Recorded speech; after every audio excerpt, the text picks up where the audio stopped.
However, Latasha's luck ended when undercover DEA agents observed her and 2 other women picking up suitcases and getting into a rental car from the airport. Here's what happened next. Making a stop, 7350. They haven't come to a complete stop yet.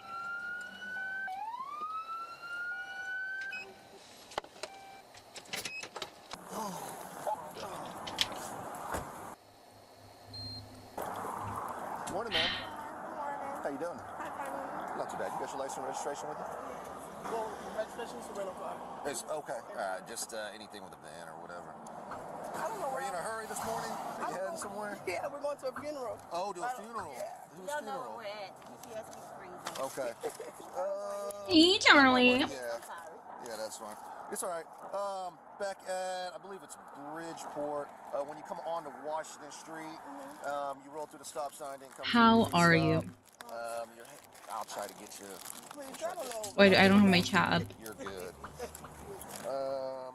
Give me just a second. Let me run everything. How we doing today? Hang tight for a second. Where y'all headed to? Yeah. A funeral. Yeah, we just landed and we don't know where we're at. PTSD Springs. Pin. Where y'all coming from? I get that. What state? California is my cousin from Chicago. Okay. All right. How long y'all staying? Y'all got a ton of luggage. Oh, A week? Okay. well, I'm staying a week. They're staying. What does that mean, though? Okay. Hang tight.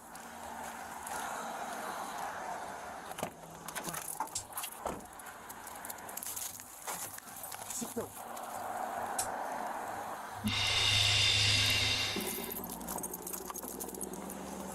Good. Man, is this window rolled down? Raw mozzarella. Dude, whenever I eat raw cheese like that, people think I'm weird. Dog indicated. Go ahead, step out of the car. Step out of the car for me. There's nothing wrong with raw mozzarella. Step out of the car. Just keep your hands where I can see them. You can leave everything in the car.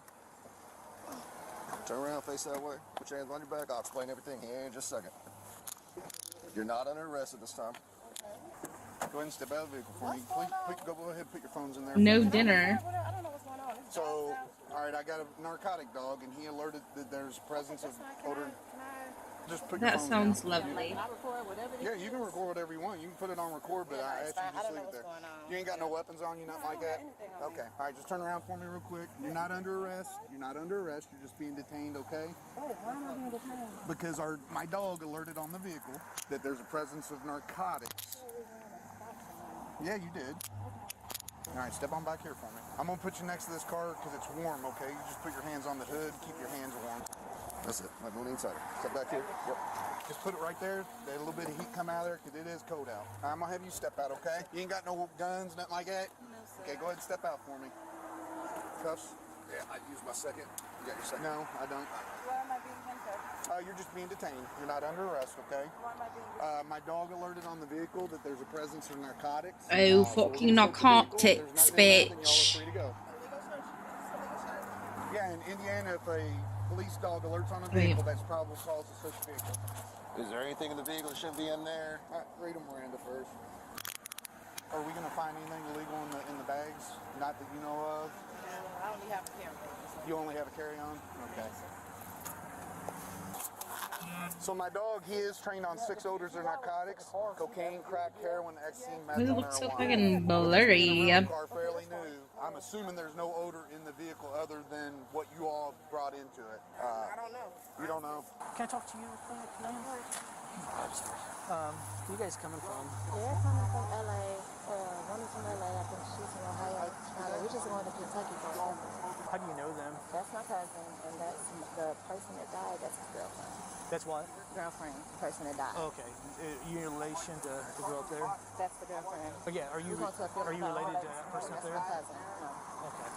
When's the funeral? Huh? When's the funeral? It's today. Oh, today? Okay. Hang tight for me right here. How do you know the other two? We're family. We're like really close friends. Okay. Who was it that passed away? Our cousin. We call him our cousin. Oh, okay. How do you know her up there? Cousin. Cousin. When's the funeral? In 2 days. In 2 days? Okay. All right. So you got time. So we're not delaying you too long. I just don't want you guys to be late or anything. Weed, I smell it. I can smell it now. Here, grab that corner and pull. No.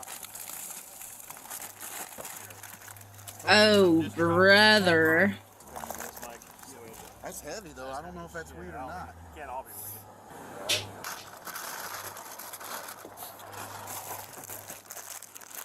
That's crystal.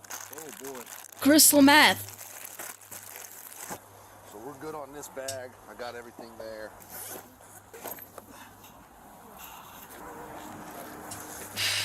Oh man, that's heavy.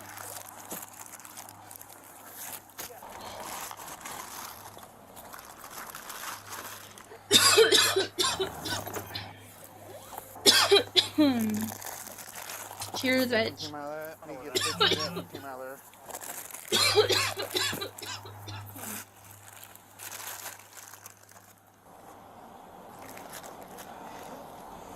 Take a picture real quick for you.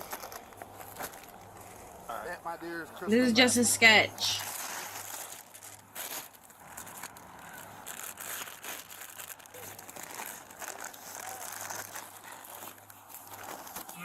Oops.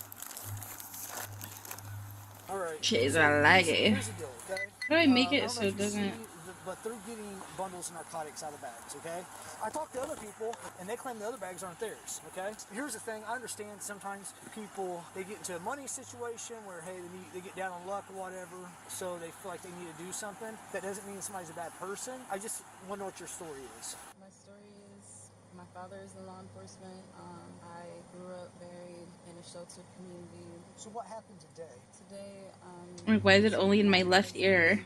went to a funeral. Okay, so I'm gonna stop you right there, okay? The funeral story is BS, because I talked to everybody individually, okay? Nothing matches up, all right? So we can start over. What's going on today?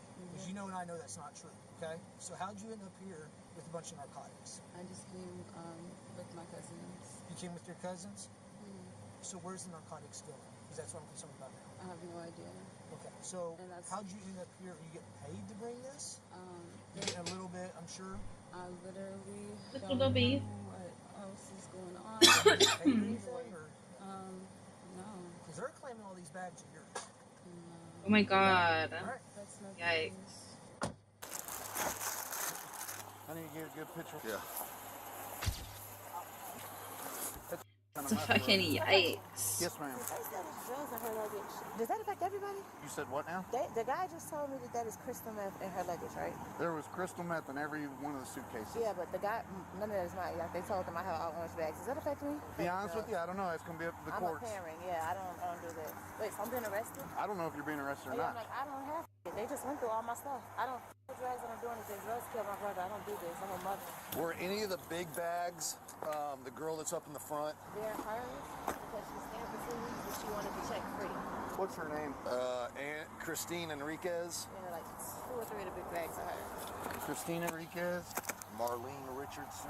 Yeah, all of the bags I tagged to all of us so that she could get free stuff. It's hers in there. She can only take 2 bags free and she's staying for 2 weeks. I got you. Only thing mine Oh is my orange luggage. I told you guys that when you first put us over. Okay, so this one is hers. They're all hers. Her clothes, look at the side. Well, this one's tagged Yeah, because Marlene she wanted Richardson. To check free. She needed to check extra stuff. She's staying 2 bags a piece, so we let her check. But only thing that's mine is that and my Fashion Nova outfits and orange stuff. Okay. I don't have anything with me. I don't do whatever that is they do. I don't know. What name's that one? Latasha. Okay. What's that? Can I call my mom? No, everybody's saying this crap's not theirs. Okay, that's fine. So they can, because she's trying to say, yeah, that's her name, but she was using it for free luggage or whatever. Problem is your name's on it. So Also for free luggage, then the dope's in the middle of the luggage. Right. So we know which bags the dope came out of, Yep, right? yep. I got each ID with phones, whose is whose. Plus it's on camera. So each person had dope in their bags. They all had their name. One of them had dope in them, right? Yep. 100% sure. Name. And different names, different names, all of them, right? Yep, So yep. all of them have a bag with their dope in it. Yeah. They all said that they're going to. Oh, the funeral. no. The day of the funeral, they all gave me different dates. She said tomorrow. One of them said tomorrow. I have to double look the camera. One of them said 2 days, and one of them said today. And then the other one's like, well, the wake's today. One of them identified all themselves as cousins. I just said their stories were inconsistent. Yeah, the driver told me that they were cousins of Now in front, she's and now saying- they're friends, Yeah, right? I I don't do this. I'm a public figure. What's Got your, 2 million followers on Instagram. She been talking to that man for 30 minutes. I know police. When a police officer like take the liking to one person and keep talking, it's because that's the one that's gonna talk. I was trying to get the bald head dude attention. Right? Yeah. Your tier two's right there. You don't see it. Body cam. You want to talk to him again? Hello. I can this on record. Let me, yeah, I'll bring him back. Hold on. Them people who start with a C. It's right there. The people who start with a C. Okay. You know what I'm talking about? Yeah. Give me a second. Thank you. No problem. Hi. Hey, they said they want to talk real fast? Yep. Well, I didn't want to talk to them because they have body cam and my safety matters. Right. Now's your shot. So. What the hell am I hearing? Hello? Hello? If there were more people coming to them with way more what happens? That's good. Anything you can tell me would be cooperative. If you knew where they were taking it, that would be No, good. I don't. But I know that she has previous dealings with people who start with a C from Mexico. Okay. And She being Tasha. Yeah. So she has ties to the cartel. Tasha or Tasha does. If somebody come talk to me, I can give them that, and I know who else they was meeting. I know who else was coming because they were dropping me off and going to meet these people. Why does it look so I can give you all of that. blurry? Home by Christmas? Where is it coming tomorrow? SDF. Okay, Louisville. That's SDF, correct? Yep. Okay. Do you know who's bringing it? Yep. Okay, let me get on the So phone. bad. Good morning. I'm Sean. Hi, Sean. How are you? My name's David. It's Dave. Hi, Dave. I could get Sean, Dave, law enforcement. Fucking busted. Some bags. It's 3 of you guys. State police called us here. So how did the bags get in your car? I don't know what's you in were their the driver of the car. Yeah, I don't know what's in their bag. You don't know what's... So those bags are not yours or theirs? They're theirs. You had no idea? I had no idea I was driving with that in my car. I don't Carrying see the bag with with you. tools. I don't. It's Nothing. not mine. But, okay. Has nothing to do with me. Nothing So, to do with you. You yeah, didn't see so, anything. You don't know anything. Well, okay. We're going to move to the next car. Okay. All right. Thanks. You're welcome. The substances later tested positive for crystal meth and No weighed fucking over 112 shit. pounds. Latasha Weatherspoon, Marlene Richardson, and Christina Enriquez. They have did her all dirty charged on with that a third felony pic. count of dealing meth weighing 10 or more She looks grams. a little Delta cross-eyed. Airline passenger flight records showed that Weatherspoon has transported drugs through the Indiana airport at least 7 times in 2023. Christina also confessed that Weatherspoon paid her between $1,000 What is that to picture? $2,000 per trip, leading prosecutors to believe Latasha was the leader behind this scheme. Latasha and her crew face up to life in prison if they're convicted. Oh, fuck. Okay, next.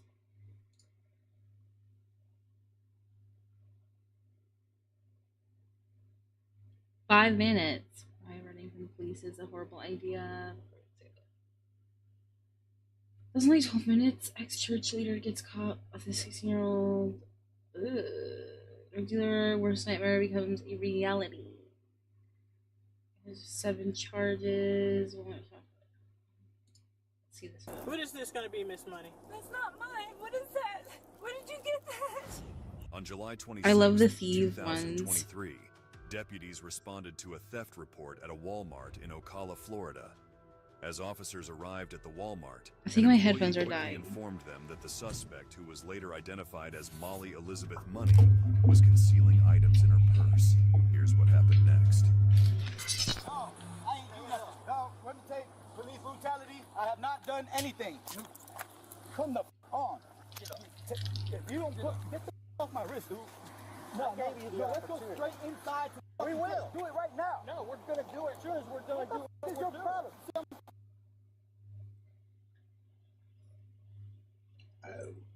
Excuse.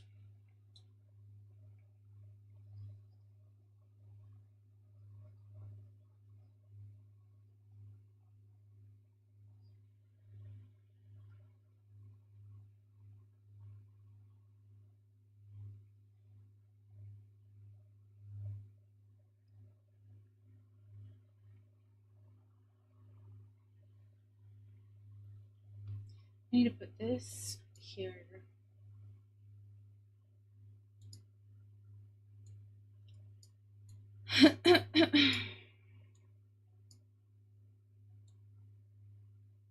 Like this.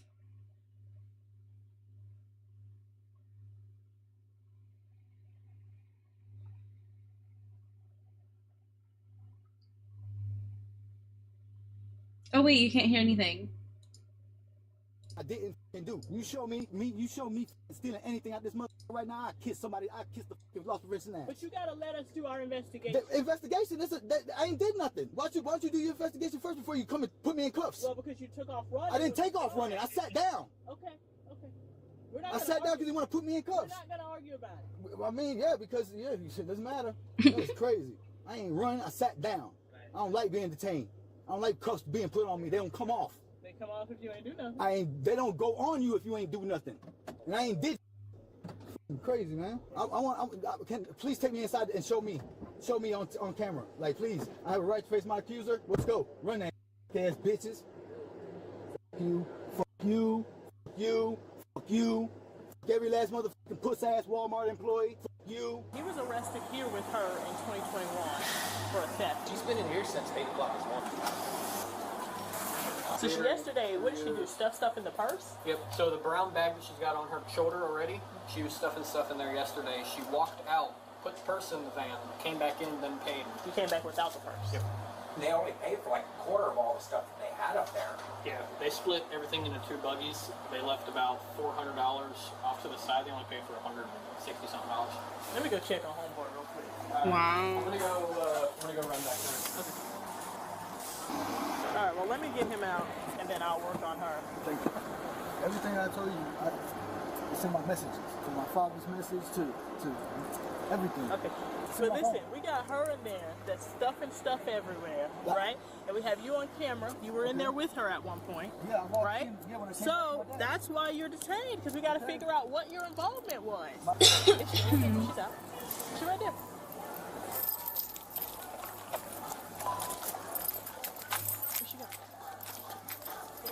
Where did she go? Oh my god. Why? I didn't do anything. You can check my bag. Why are you arresting me? Why are you arresting me? Please let me know why you're arresting me. I trespassed you from here in March for the same thing. No, you didn't. Yes, I did. No, you didn't. Okay, we're not going to argue about it. I promise. All right. Please don't do this. No, please don't. No, why? Was my sister here? She didn't have no baby. No, you didn't. I swear to God, I don't remember that. Like, you can look at my stuff. I swear to God. I don't remember that. Please, ma'am. Let's go. Walk. Okay, can you have my purse, right? I don't remember trespassing. Oh, I'm sorry. Miss Money, please. Just, you're better off being quiet, to be honest. Keep walking. Please, just give me a chance. I didn't do that. Turn around. I told my friend who has my car. Yep, your friend doesn't have your car, because we've already been out with your friend. I have your keys. Have a seat. Please. Have a seat. Please. Have a seat. Please. Please. Have a fucking seat. Is this stuff you brought in? This is all the stuff she brought to the bathroom. This isn't the first time you've made this mistake, though. It's not a mistake. It's not a mistake. You're right, it's a choice. It's a choice. You can't sit there and tell me doing something 4 times is a mistake. I don't remember you trespassing me from here, though. This video is stupid. The good thing is I remember it. I remember you, but I forgot I remember it was you. this one. She says if there's anything in there, he put it in there. Well, he's been out here in my car. Yeah, we're going down to her car. There's no action. Is there a lot of merchandise in here? Needles. Yep, that's what he had too. Oh my God. Give me it.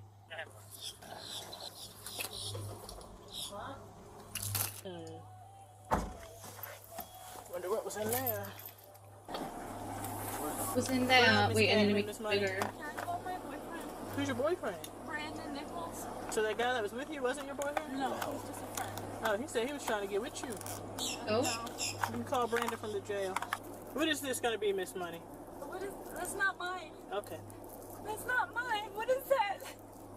Where did you get that? What is that? Where did you get that? Is that fentanyl? Where did you? Please just tell me where you got that. Your car.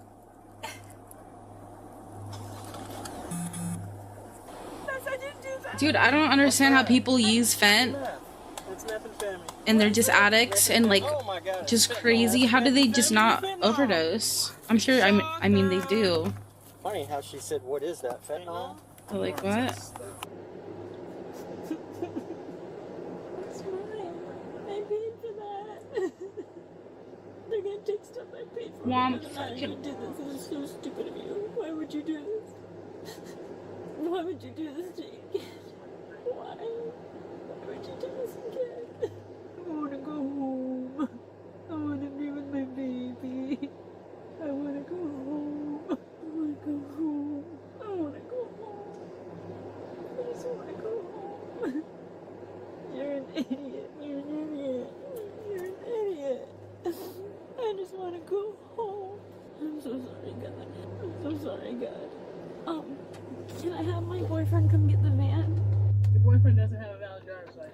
We can have somebody come get it. Just gotta get to it.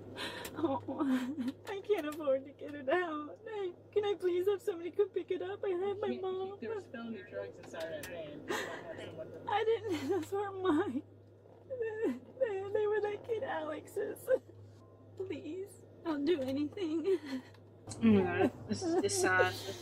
This is Look at that transition. Molly was charged with 1 felony count of possession of fentanyl and 3 misdemeanor counts of possession of drug paraphernalia. Bye. You don't have to I mean, straight up. drag me into the car. Yeah, you're under arrest. No. I'm sorry. You gave me. I thought we were. You know you. She's gonna be straight to the food. All right, let's go. On December 26, 2023, officers responded to a report of theft at a local Sephora. Apparently, 2 juvenile females had attempted to steal several Sephora items shoplifter and then goes got nuts caught in the after act. realizing she When ruined her officers chances at arrived, college. both of the girls' information is already being taken down by the mall's security. What they didn't expect was how much the situation would escalate. And then Sephora, just so you guys know, Sephora does prosecute everything. So we will be filing charges. You're also going to be trespassed from all Sephoras for 5 years. If myself or any other loss prevention agent identifies you, we can charge you with criminal trespassing. How old is she? 16 and 17. Oh, both of them. Neither of them have identification on them. Okay. We're both stealing? Was pretty much making the majority of the selections. Jasmine was the one that concealed into the... Wait, I think I watched this. Okay. I watched this. This shit is so long. How old are both of you? You're 16? Okay.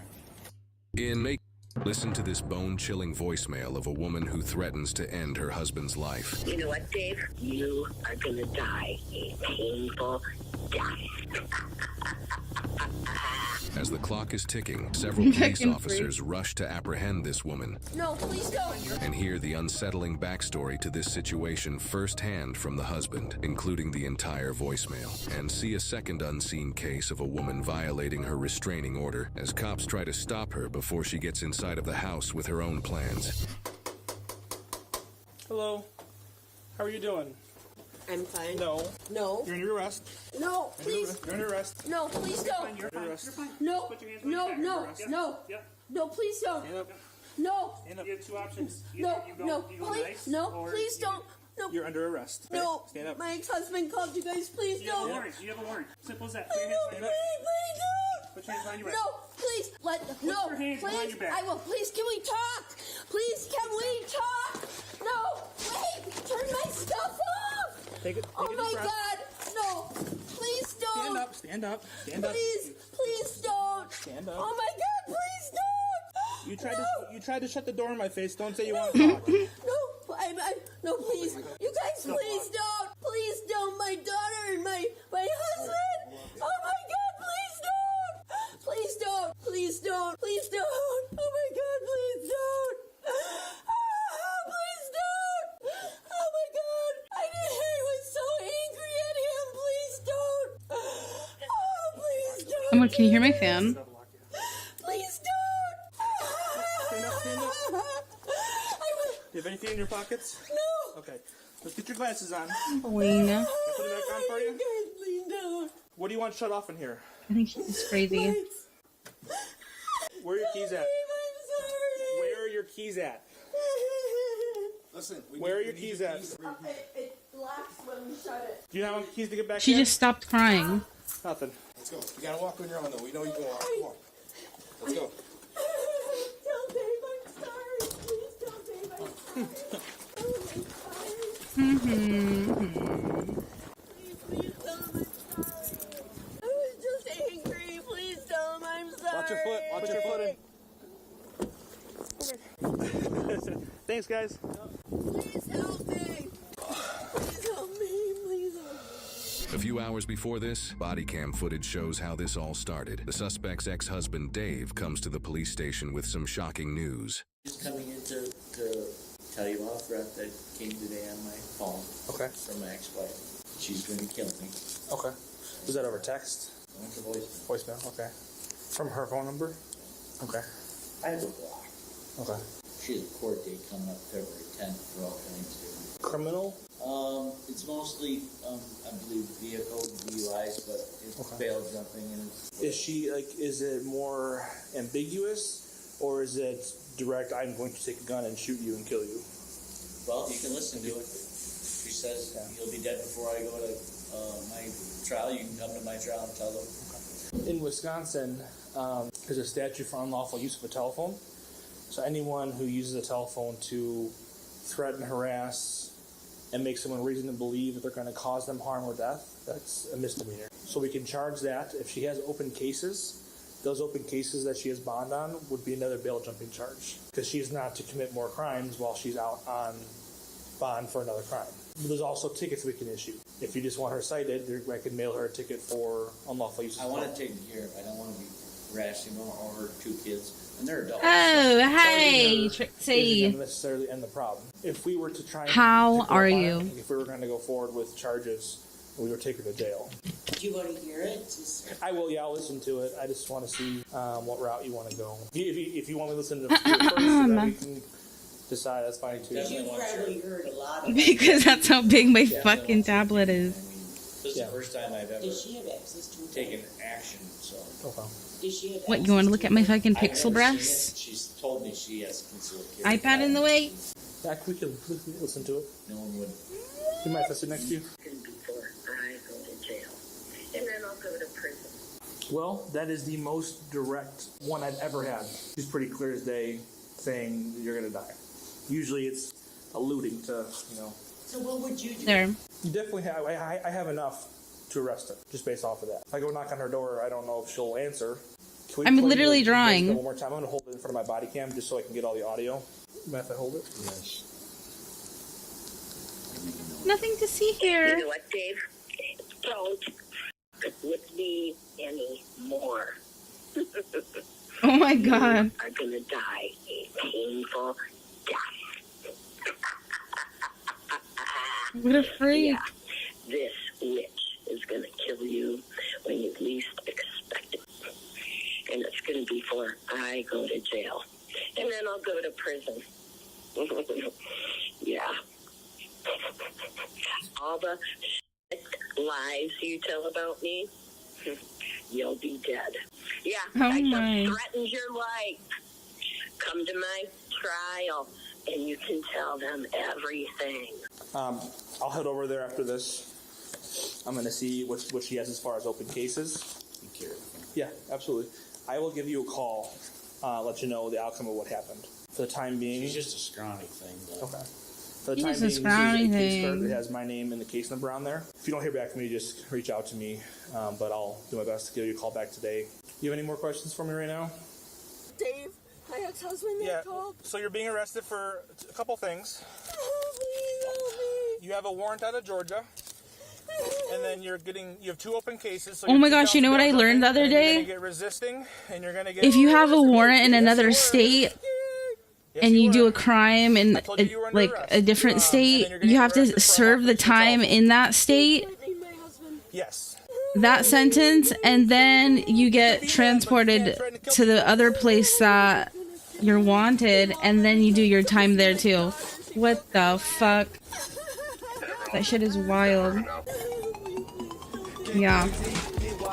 I'll tell him. Exactly.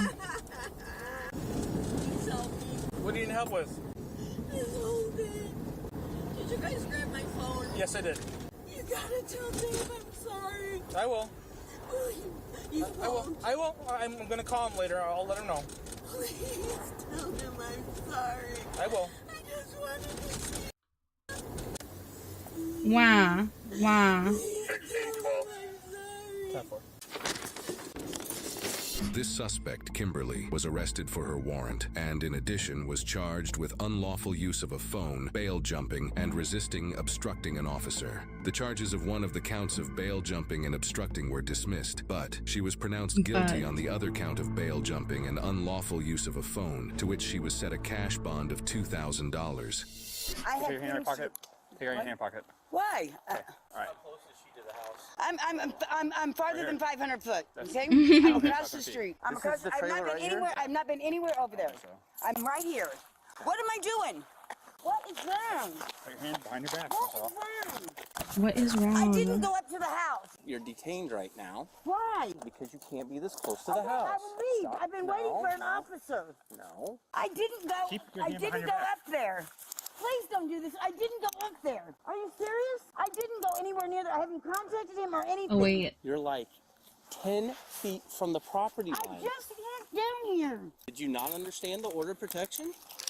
Excuse me, but I asked for an officer to come here. Doesn't matter. I've We don't been do it on your in time. 3 days. We don't do it on your time frame. I have not eaten. My cats have not eaten in 3 days, and neither have I. All my food is in there. No. Everything I got is in there. Okay, but it doesn't mean you You're get to do it breaking when my you want. wrist. I'm not breaking God your damn it! wrist. Yes, you are. Stop moving around, Marcella. I'm not moving. God damn it! I want to know why you're going to do this. For real. Why are you going to do this? We told you this already, Marcella. Why do we have to go through this What again? the f*** I asked for a standby. I told you not to approach Here we the trailer. go. I didn't approach the trailer. I've been on that side of the f***ing street, up at the corner, every f***ing time. I haven't been anywhere near the house. This is not f***ing right. I got her.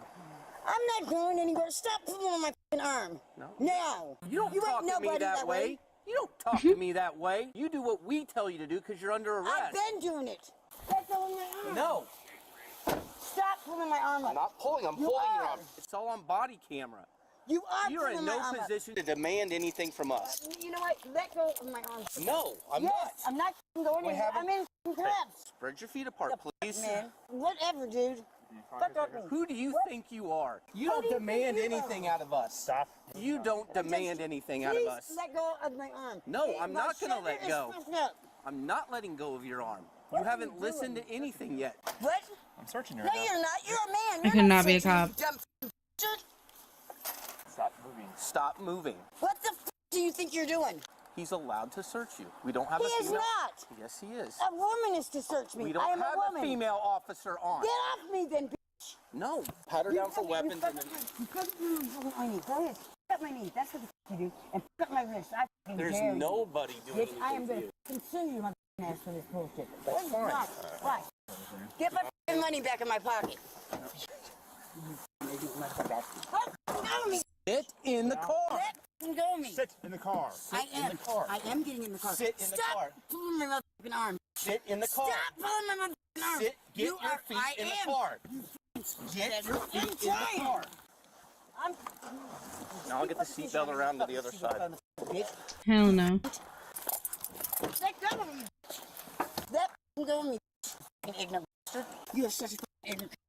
You are a sucker. That's what the fuck. Let f***ing go of me, Let's bitch. go. Let f***ing go of me. Let's bitch. go. You're not chucking me this bitch.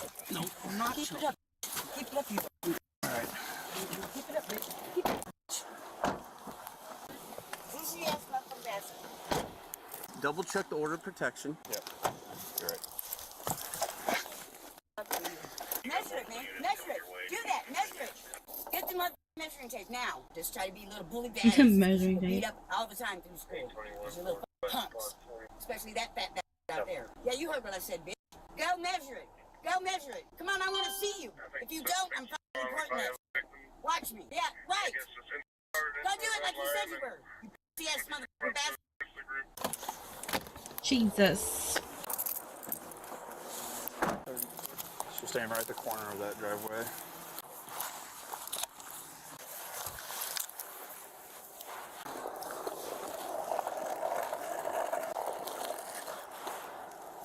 .5 feet. 13.5? Yep. 13.5. Yeah, right. We're just... That's not what the fuck I was. You guys are bogus. Bogus. Just lie about it now. Thanks. Yep, just had the jail search her really well. Just have her search her for weapons because she threw a fit about it, so... Yeah. No worries. Appreciate it. Yeah, no problem.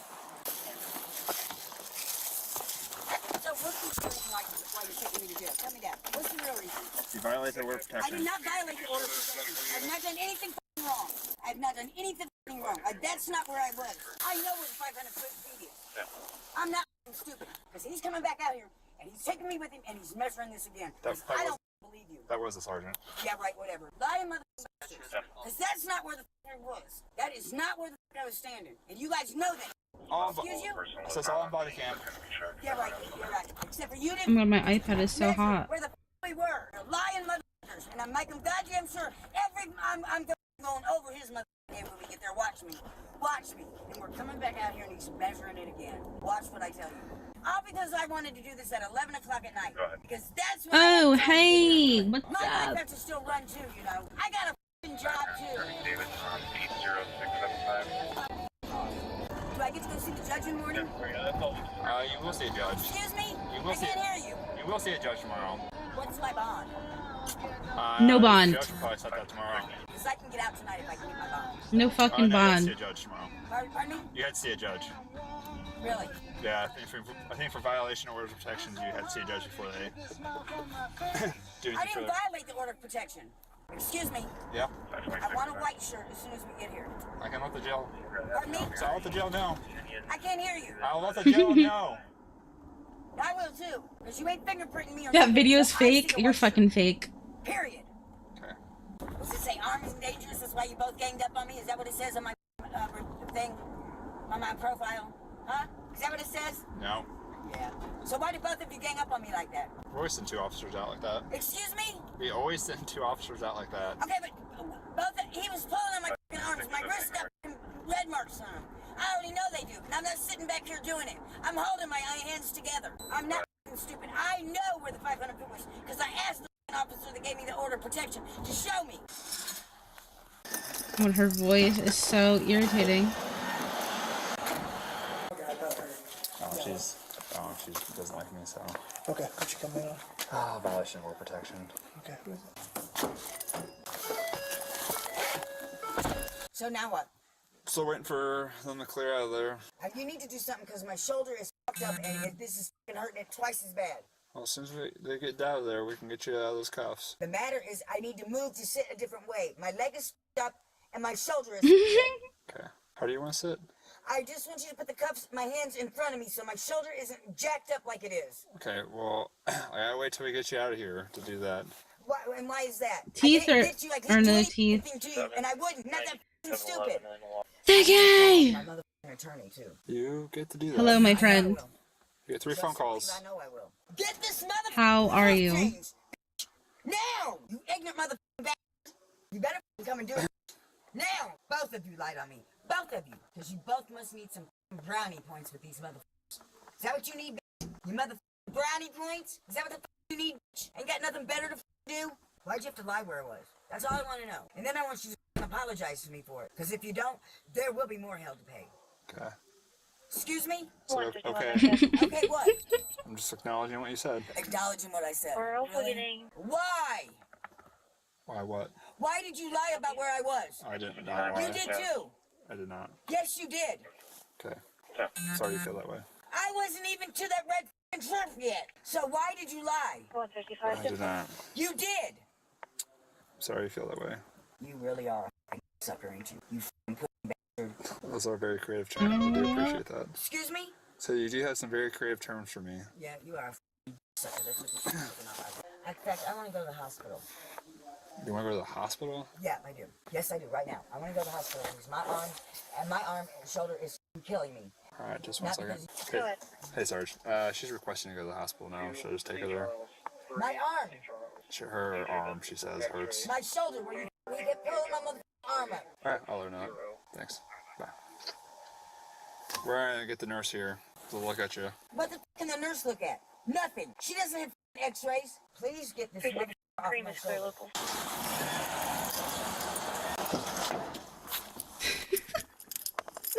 Ow!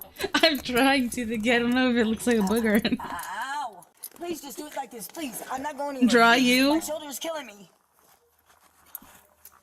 There you go. I drew you a long time ago. You don't remember? I'm pretty sure I still have the drawing. All right, you come on out. Yeah, I'm getting out. You have to wait. My knee is full of water. You have to give me a minute. Okay, fine. I want to go to the hospital. Then I want another sergeant, another officer to take me out. Yes, I did. Watch the body cam with me, and then, please don't touch me. Please don't touch me like that. Look, I'll show you. Don't touch me like that. I've done nothing to you. Let me alone. Leave me alone. You're not turning away from the wall again. Whatever. You ain't. Oh, look right here. Stop. Stop pushing on me. Stop pushing on me. Do not move. Stop. That's you. Do not move again, man. Let go of my mother's shoulder. Get off of me. Get him off of me. Get him the fuck off of my goddamn shoulder. Get him away from me now. I'm not. Oh, yeah, stop turning towards the officers. That me, and I will. Keep shoving on me. Keep shoving on me. Again, bitch. Get off of me. Stop. What do you mean lame? I don't even know how you fucking look like. Let me stand still. No, yeah, I do. Yeah, I do. Stop my fuck. Look at my mouth from the wrist. What do you want out? Stand up. Put your hands on it.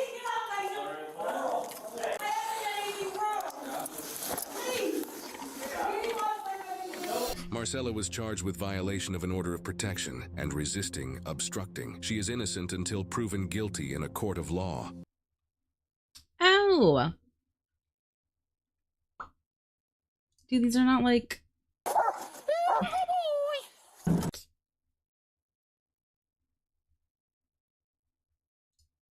They're not good enough.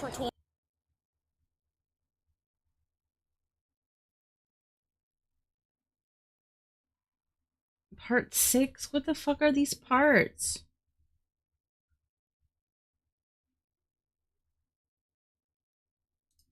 Oh, these are stupid.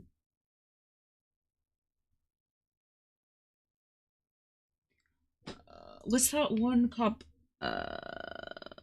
Cop, body, red. It's like the dog.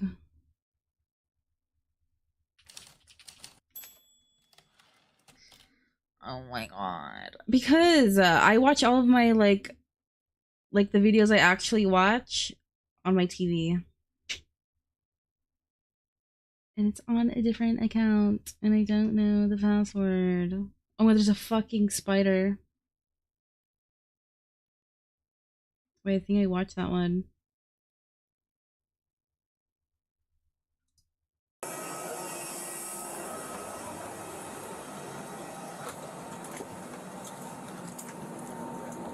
Oh my god.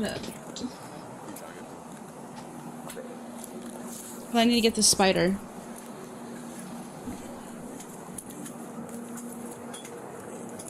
Daddy long legs don't fucking they don't bite, right? Blue cam. That's the one. Those videos are fake, Hadar.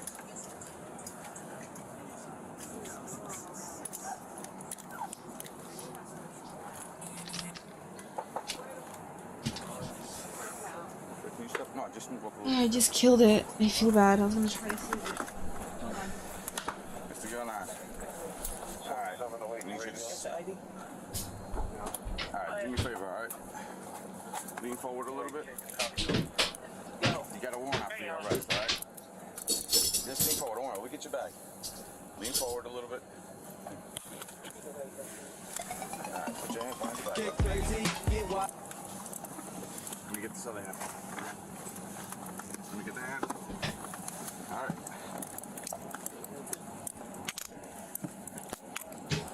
I'm missing it. I'll explain exactly what's going on, alright?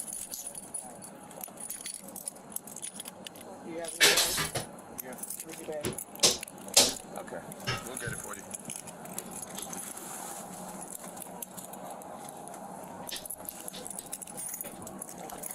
One second.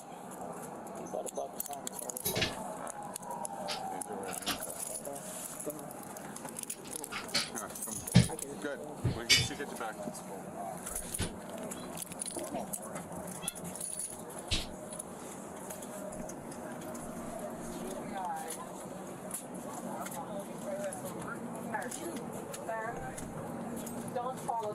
do that. Please. Sit down. No. You are told to sit down. Please. Right. I had to feed Dobby.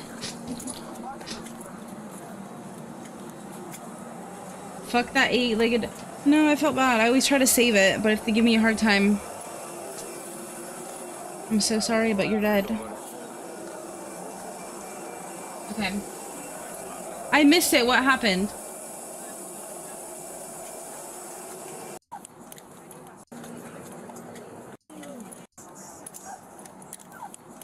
Pen hit? Hold on.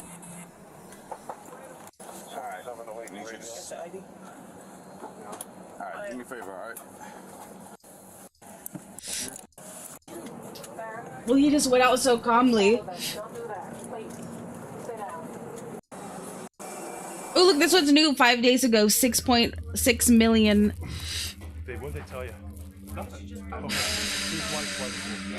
This is Natalie and John Shirilla, the parents of Mackenzie Shirilla.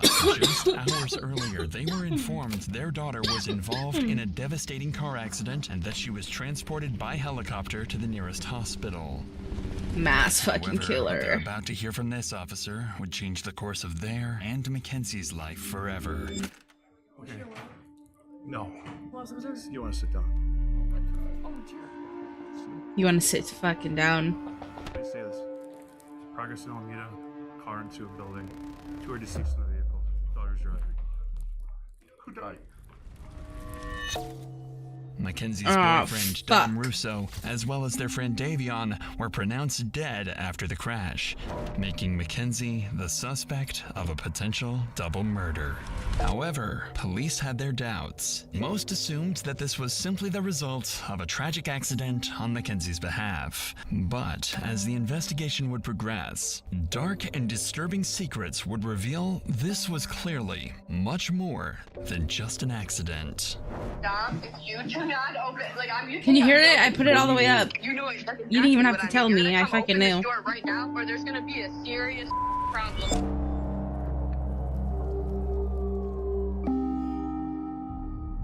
Around 1 a.m. on July 31st, 2022, Mackenzie, Dominic, and Davion were at a house party in their local town. They decided to let loose during this party and Let get fucking extremely loose. high on throughout the night, something Mackenzie had a regular tendency of doing.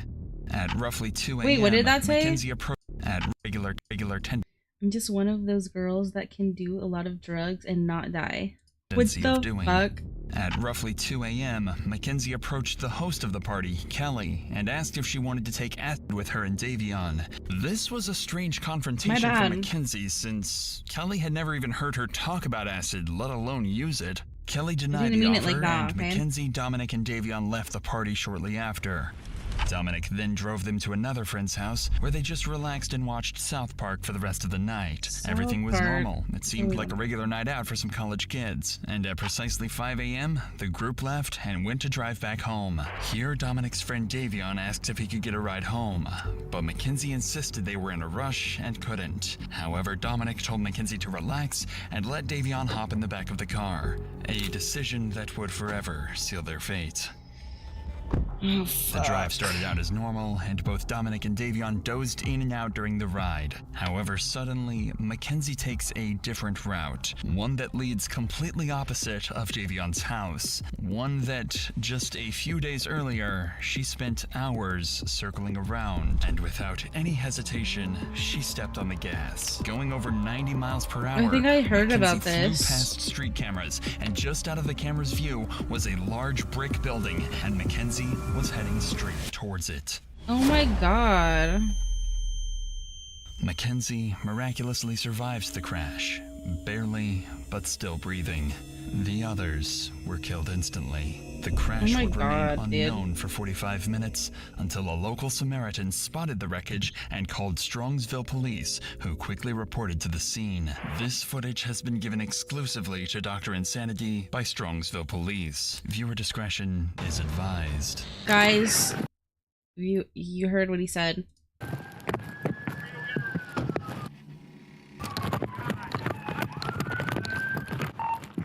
No one's breathing. Bust that window out. Wait, is he gonna fucking show?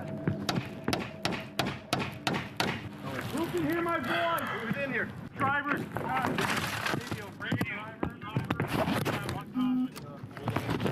Oh, it's censoring it. Oh shit, man. Hey. This is bad, guys. She's alive. We gotta get her out. Here, reach. Alright. Reach up and unlock this door. Let me see your knife. Let's cut this thing out. Oh, fuck.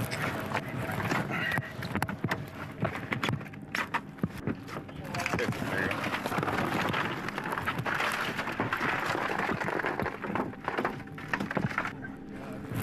Sarge, we're good to try to get her out? Dude, I don't know if we can there. Let's see if we can get some IDs, guys. 24, go ahead. You look younger. Oh, yeah, they're all pretty young. Oh, my God. Jesus Christ. This is the worst I've ever seen. I don't feel anything. I don't feel a pulse. She's breathing. I saw her stomach. Her stomach's coming. Oh, yeah. Yeah. We got 2 that are gone. Yeah. When police realized Mackenzie somehow survived this wreck, they got medics and firefighters on the scene immediately to try and keep her alive. I mean, either she's drunk or high, or she just isn't from here, was going way too fast and didn't know what the road ended. It looks like they even went off the road up there. They did. But I mean, if you're hitting a building that hard, I just can't believe all the people that work up here, that are up here all night long, no one heard. They're in factory type settings. Yeah, well. And it's dark over there. That's insane though. Once they get her out, I'll go over to this building because I think there's a camera on the front of that building. I don't know if it's working, but I can always ask. As authorities work to save Mackenzie, the man who initially called 911 to report the incident arrives on the scene to give his side of the story. I was the one that called it in. You called it in? Yeah, I saw it. I was coming back from breakfast. Okay. And I pulled up to the corner there. Okay. And We saw appreciate you giving us a call. Yeah. Someone in it, obviously? Yeah. Yeah. All right. Yeah.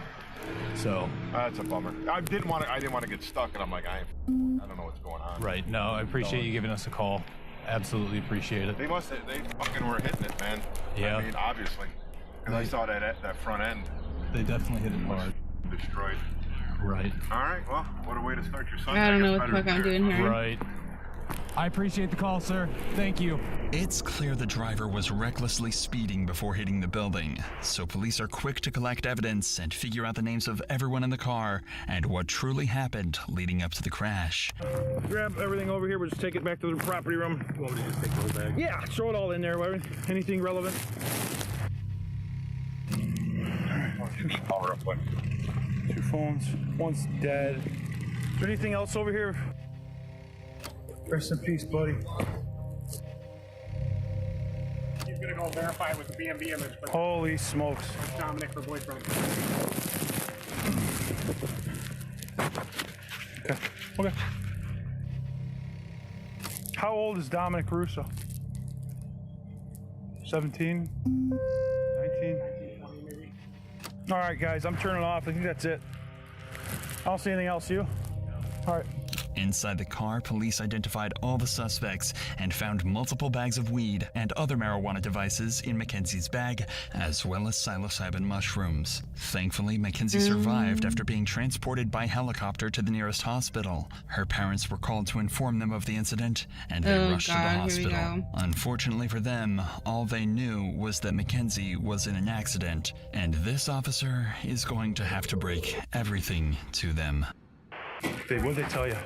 Nothing. Okay, she was life flighted here. Yeah, I wouldn't know that. Okay. No. You want to sit down? Oh my God. Oh, dear. Wait, say this. Progress in Alameda, car into a building.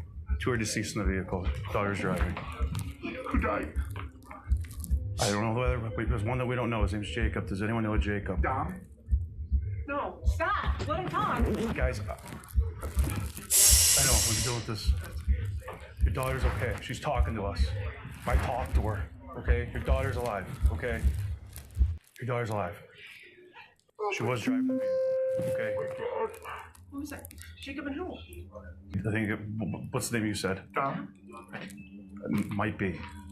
Oh my God. Stop. What's his relation to you? Okay, yeah, then Dom was in the car. Stop. Are you kidding me? It's right now. It's ongoing investigation. Speed is definitely a factor. So are drugs. Dom is dead? Dom is dead? Is that what you're saying to me? Look at me. Is Dom dead? Dead? There's always a way for me to say anything right now, man. This is a serious situation. Dom with curly. It's the same Dom. Maybe it's a different Dom. It could be a different Dom. Might be a different Dom. What's that? No, not at all. Well, we're gonna keep it that way for. Okay, she's getting worked on now. Okay. Call boss. Hey, so she's not gonna be up for a long time. She's in surgery. Oh God, help me! All right, I gotta talk with you one more time. It must be so hard telling someone to. The police department, okay? Where we stand today, okay? Full transparency here. There's drugs in the car. She had a bag of mushrooms on her and a scale. Full transparency, guys. I'm sorry, I'm ripping the Band-Aid off. Okay? Drugs in the car. So she was awake but not awake, so she was In and out of consciousness. Should be fully extracted from the vehicle. IFD. I know she has a severe leg injury. Like I said, she was speaking, and she had her seatbelt on. The fact that Mackenzie was wearing her seatbelt while her passengers Dominic and Davion were not raises questions about her intentions. This detail suggests potential premeditation, as she might have anticipated the crash and taken measures to protect herself, indicating awareness of the impending danger. Yeah, that would probably save her life. 100% saved her life. She had a seatbelt up. Oh. I don't believe the others did. When breaking tragic news to the victims' families, police are trained to try and comfort the family as much as possible. While the Shirillas are clearly heartbroken, the officer did a good job of calmly explaining the situation and reassuring them that they know their daughter is alive and well. However, for the family of Dominic's, the task would be much more devastating, and they'll have to tell Dominic's father everything. Keep in mind, I guess some people don't. I don't know, unless she told them to take them off, or they're just drunk, high, whatever. Go ahead, take a seat. So, You know what time it happened at? no, we don't. Right now, what we do know 100% is somebody called it in, somebody passing by. Is this other around 6:15, 6:30? kids' parents? The car was just smashed somewhere? Yeah, so what it appears that happened is they were going westbound on Progress from Pearl Road. They went Right here in Strongsville? Yeah, in Strongsville. That business that's right at the on Alameda, right where Progress ends, that's dead ends right there. They hit that building. They hit the sign out front, and then they hit the building. Would they fall asleep at the wheel or something? Don't know. We don't know that. We don't know that. So 2 kids are dead, my son's dead, another kid's dead, and Go the ahead. girl's in the hospital? She's in surgery right now. Oh my God, huh, Chris? I mean, another family member or friend or anybody that you might want us to call on your behalf? No. This is a nightmare. Is somebody called in at 6:30 in the morning? Between 6:15 and 6:30, yeah. When they came upon it, passing it by. Yeah. Oh my gosh. This is horrible. Nah, I'll wait until I'm there. I'm not It hitting was the in pen. Mackenzie's car, I'll yeah. wait. Yeah. I don't even touch my phone. You guys don't know. We right now we don't They know. can wait. She's in surgery right now, so we don't know. So A few weeks after the I'll listen incident, to what I Mackenzie left got. the hospital and returned to her normal life. She thought everyone concluded the crash was the result of a brutal accident and nothing further. It was even reported Mackenzie and her mother had applied to a Los Angeles modeling agency and had fully moved past the incident. What's even more disturbing is, on the Halloween of 2022, Mackenzie went to her first party since the crash. And her Halloween costume? A detailed corpse with fake blood smeared across her mouth. Mackenzie's parents even approved of this morbid outfit and said Mackenzie, quote, deserved some fun after the crash. It almost felt like Mackenzie was almost trying to let people know the crash had malicious intent, and she wanted to rub it into the world that she got away with her crimes. But little to her knowledge, detectives were working around the clock to figure out what really happened the night of the crash. What the fuck really and happened, they would Mackenzie? find far more than they could have ever expected. But before that, I want to give you guys a solution to some of the crimes in my videos. A way to prevent yourself life in the cells and with lifeguards and a lot of dollars have to protect or detect what happened. Luckily for them, Davion's phone was connected to a safety app called Life 360 track where you know how there was like tire tracks before it, like on that side grass. So that's the sign. That's when it hits the sign. And then that's where she curved exactly right on. Gotcha. Missed those two rocks and went right into the sign, the side of it. But I'm just confused on how the back of the sign was messed up. But she went right into that wall. Right. No, so you can see like the hard braking was right at the wall, and then her high speed was after the hard braking. Was 90 miles per hour. So it said it's a recording. Does that play? So I mean, what does it mean? Or just how it works, screenshots? It's just a track. Yeah, it's like my parents have me in a circle so they can see where I go, and it just follows you wherever you go. And Davion had us in it. You can send the screenshots right to the email, and I'll get them all to the detective. So I spoke to friends that were at the party. I wasn't personally there. I thought that they might have been on psychedelics. Kenzie was the driver, and they said that she took a nap. But if you know psychedelics, that's like a 8-hour to 12-hour, like you cannot sleep. Yeah, you cannot sleep. You can see the exact time they left the house. I don't know. That's fine. So you can just. Ow. All right.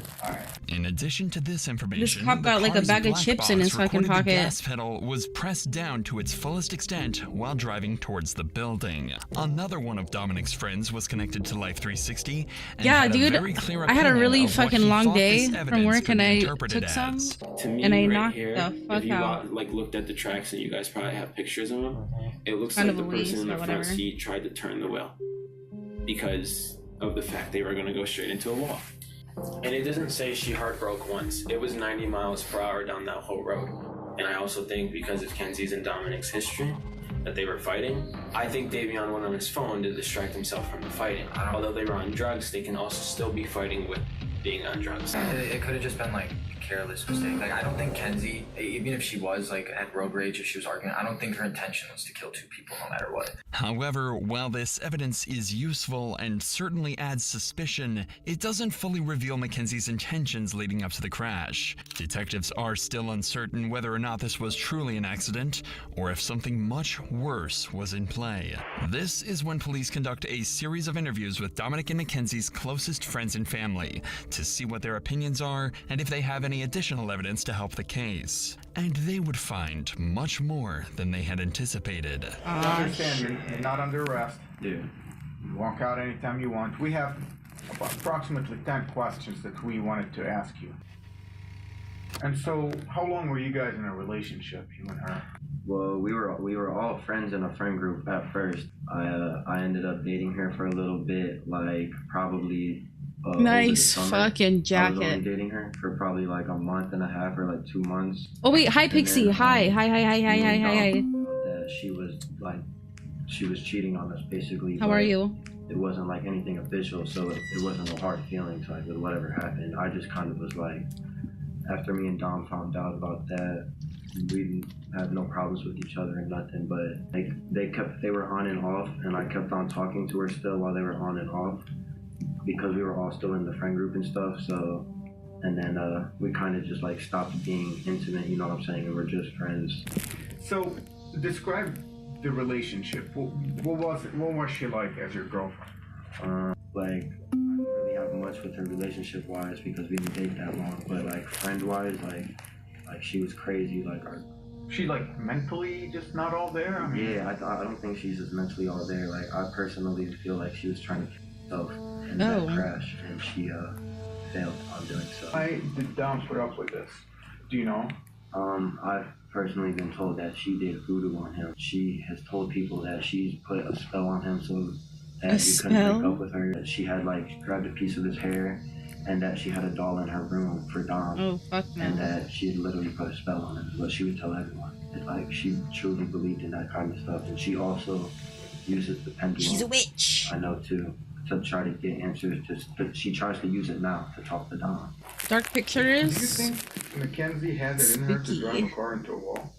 I mean, if you guys speculate that she did it on purpose, do you think she has it in her? I feel like if she thinks that she can just drive the car into the wall and not feel nothing, you know, like I feel like the only reason she survived is because of how small she is. Like, I feel like she got insanely lucky, but at the same time not lucky to have survived that, because it's like she killed 2 people if that was what she was trying to do. But it's like I feel like that's what she was trying to do, was crash the car into the wall. Next, police interview Angelo Russo, the older brother to Dominic. Angelo was one of the closest people to Dom and would give everything police need to know about Dominic and Mackenzie's relationship. You mentioned that anytime Dom would kind of want to break up with her, we'll see. Would go crazy. Describe crazy. Like what Video's kind not of crazy? over. Like there is times where she. I want to hear Mackenzie talk. Break up with me, I'm going to. Word for word. What do you think happened? That I think. Yeah. Off of what I know, and off my assumptions, Dom tried to break up with her multiple times, even in July. It kept not like working out, whatever. They kept making back up. Kenzie's known to be the kind of person that she's let us know she will never let go of Dom, and if she has to let go of Dom, she will not go on living herself. She's pretty much let that be known. You're going 94 miles an hour, you don't have a very fast car to begin with, you were stomping that gas pretty much that whole entire time. There's no brake marks on the street at all. Even before the hit, you would think that some type of instinct would kick in, you'd slam on the brakes, but to my knowledge, she went straight into it. To me, it seems like they were in a fight. I think that she took it upon herself to purposely crash into that wall.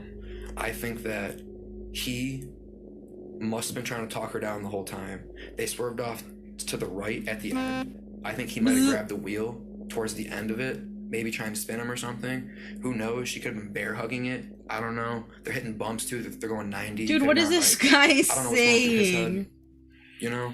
As more friends and family speak to police, there's a picture building of talking a out of toxic his relationship fucking that ass. could have ended several times over if it wasn't for Mackenzie's threatening behavior. Mackenzie's actions after the crash were also of concern to police. On August 6th, only a week after the incident, police find themselves back at her doorstep after reports of a disturbance where Mackenzie's father makes a shocking confession. Sarge, I want to ask you first about August 6th. If you recall, that's the day you guys were dispatched to Mackenzie Sharilla's room. Can you tell me about that day? So we were dispatched up to the room for Get crazy. Once we arrived up on the room, she was upset with her dad. We asked the dad to step out, and we're trying to calm him down, and he's like, you guys probably know Where's who I the am. proof? At one point in the conversation, he's like, I feel like my daughter needs a psych evaluation. And he's like, because she's not, thinking clearly, and word for word what he said, I don't recall every word that he said. He was pretty hysterical, he was pretty upset. She was upset with her dad because she wanted to leave to go to the funerals. Mackenzie got mad because she couldn't go to Dominic's funeral, even though she's made a shrine dedicated to Dominic, posts constantly on his Facebook memorial page, and wears his clothing. Her dad refuses to let her go. Regardless, with so much evidence against her, police come to the conclusion that this crash had to have been deliberate, and Mackenzie is about to find herself in handcuffs and Dude, on I her way want to to the see a local video jail. of Mackenzie. Where's she? Oh, Right back there, pal. where's she? Hi, Mackenzie. Step out for me. I'm Detective Jesus. I'm the one who's been investigating the crash. You're under arrest for aggravated murder ×2, okay? Nobody's gonna ask you any questions. Nobody's gonna bother you. Can I have your key, please? Could you please be careful taking this one off so it doesn't break the bracelet, please? You got it. You got it.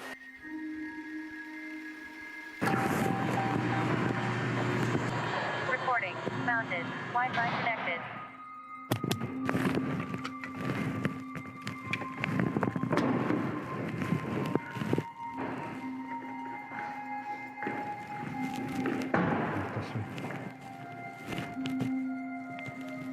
Damn right by that black mat.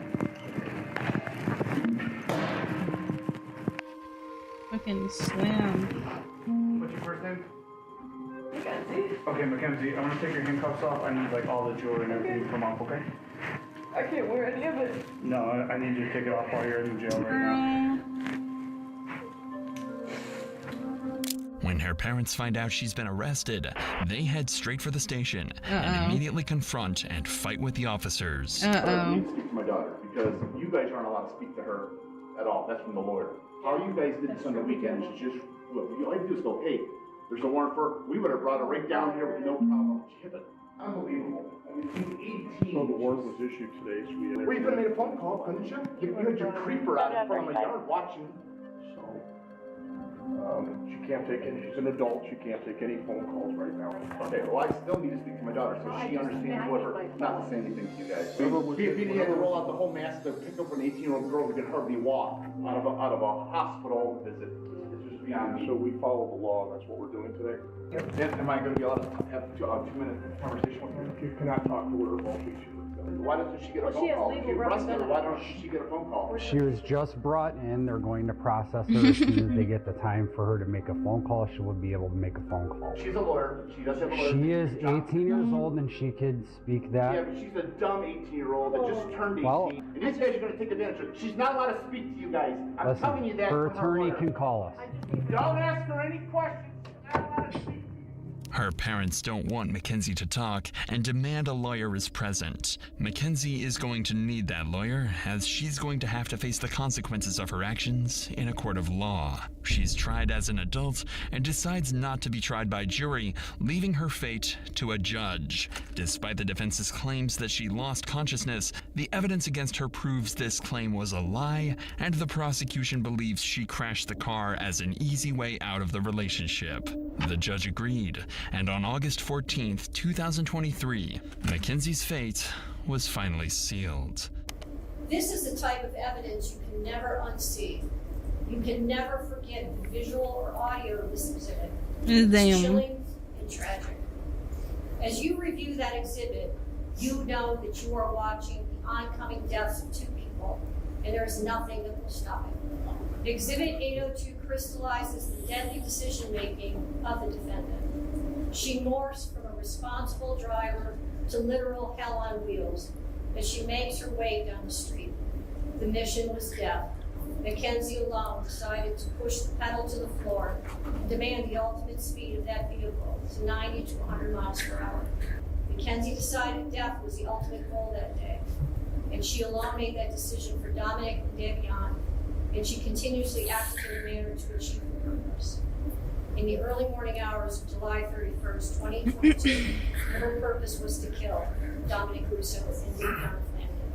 Her actions were controlled, methodical, deliberate, intentional, and purposeful. This was not reckless driving. This was murder.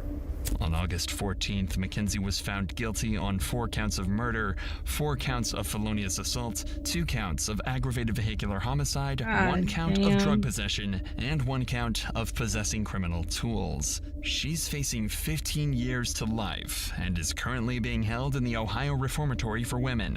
Her first opportunity for parole will come in October of 2037. Ay, Mackenzie, what did you do? Well, womp, fucking womp. No, wait. House Democrats join a growing. Dad realizes his daughter is actually the killer. Parents leaves it after realizing their son is the This is killer. Natalie and John Shirella, the parents 4 of days ago, Mackenzie Shirella. 2.9 Just million. hours A month earlier, they ago, were informed 5.1 their daughter million. was involved in a devastating car accident. This eerie This footage one's of new. 98-year-old Margaret Douglas was taken just Oh, I like moments this guy. before she was murdered.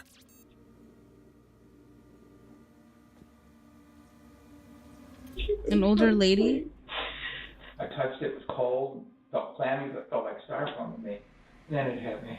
Was she still alive? No, I don't believe. Oh my God. That woman was 98 years old. And it's my son. The police in Oh, Wadsworth, Ohio never could have expected that their investigation into another local crime would lead them to the key to solving the mystery behind her death and the nightmarish things that were done to her body afterwards.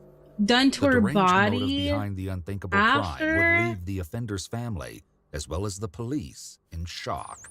The nightmare started when a man called the police to report that his car had been stolen. Much of what he reported was a lie, but would still lead to a truth so disturbing it would stick with the investigators for the rest of their careers. When police brought a 17-year-old Gavin Ramsey into the station on April 13, 2018, to talk about breaking curfew and the increase of crimes in his neighborhood, they had no idea what they were getting into. Gavin was accompanied by his mother, Chris, and the police informed them both that he was not under arrest and could leave at any time. Some of the following footage has never been seen before. What the fuck did I do to his Gavin, does teeth your mom here? know why you're here? I think for the most part, yeah. He said he climbed on top of the church. Yeah. So there's got to be more to that story because I wouldn't be going down here and picking up at school if that's what you did. The police were already well I acquainted know. with Gavin. Lately, he appeared to have made a habit Ew. of going out at night to get up to all manner of mischief. You're gross. This time, Gavin told a story about secretly meeting up with his friend, Braden. We weren't really doing anything. And then we went over to the church and climbed on top. And then we went like into the courtyard, but that's all we did. Now, you did more. Unfortunately, you guys have left behind some very telling items. Okay? If we're going to get to the bottom of this, let's just make it the truth all at once. Let's deal with it and get it done. You're 17. Yeah. You're a kid, so you're not looking at as much trouble. The officer might come to regret this comment once she uncovers the full extent of Gavin's crimes. For now, all the police knew was that Gavin had been out after his curfew, but that was barely scraping the surface. Dumbass. Since he was staying rather tight-lipped, they also attempted to get the story from his friend, Braden. Your phone. Yes. Where do you think you left it? That I have no idea. What were you doing last night? Just out walking around. I forget the officer's name, but somebody stopped me and I talked to him for a little bit. I guess he was out looking for somebody. Who were you walking around with? Nobody. There was a very good reason the police were out looking for someone. They had no idea how close they'd come to catching their culprit that night. Are you missing a lighter? Mm-mm. No? Would you be surprised if I told you there was a lighter with your phone? Honestly, yes. Gavin and Braden had a problem. In addition to the phone and lighter left at the church, the police also had At the security church? footage of the boys. When Braden was confronted with this, his story changed. If you just want to be honest with me, that would be great. And if not, I can just say that you said you were nowhere near, and here's the video. Okay. I appreciate, I guess, the straight upness. I do, honestly. I was out with a friend. We were just messing around, and I'm not exactly sure what church that is, but we decided to get up on top of the roof, and then we dropped down to see if one of the doors were open, and then it started a silent alarm, not really silent, we heard it. We saw an officer walking from the church, and then we ran from him. So was that Gavin's green lighter then, or yours? Green lighter, that would be Gavin's. When he found out Braden was talking to police, Gavin confirmed the story about the alarm. This would be the first in a series of confessions he would make over the coming days. I didn't even know what was going off because we were over by the windows and they were already cracked open. And like we were just messing with them. Like they were honestly cracked open. I'm not lying anymore. This immediately raises the question of what else Gavin had lied about. You'd think that would be enough to scare the bejeebies out of you and go home. Were you guys going to hide in the trailer? No.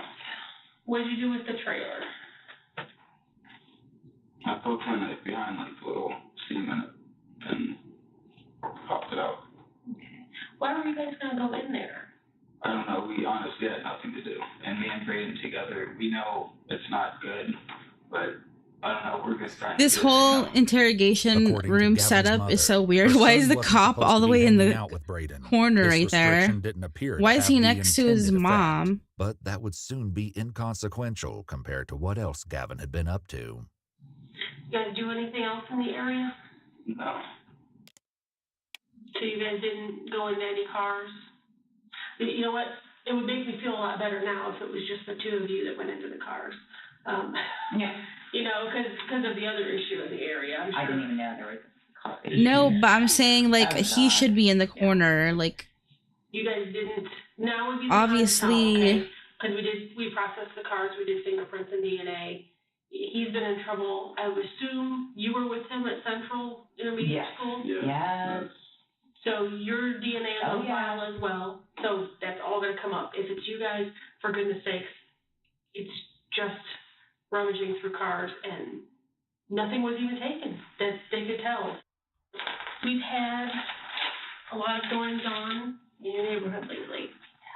And probably more than the general public is aware. I'm sure. More than one incident. Yeah, so more than one incident. So. Okay. Unfortunately, we're trying to see if, they're all related. Right. The most extreme recent crime in the area came to the attention of police just a week earlier when they received a troubling call, which would kick off a case more disturbing than anyone could have anticipated. At first, they never imagined it was connected to Gavin's nighttime mischief, but would come to find that the cases were inextricable. Watcher Police. Yes, this is Howard Leisure. My aunt lives on Portage Street. Okay. And a friend of ours stopped over there yesterday to check on her, and she was nowhere to be found. We didn't know if you'd found anybody wandering. No, we don't have any reports of anybody wandering. We can't find her in the house anywhere. He went in the house and looked through the whole house, couldn't find her. We don't know where she's at. She's 98 years old. Does she live there by herself? She lives there by herself, yes. What's her name? Margaret Douglas. And she never locks her house. She doesn't drive. She doesn't have a car. And I checked with what relatives I had phone numbers for, and nobody's heard from her or picked her up. So. Okay.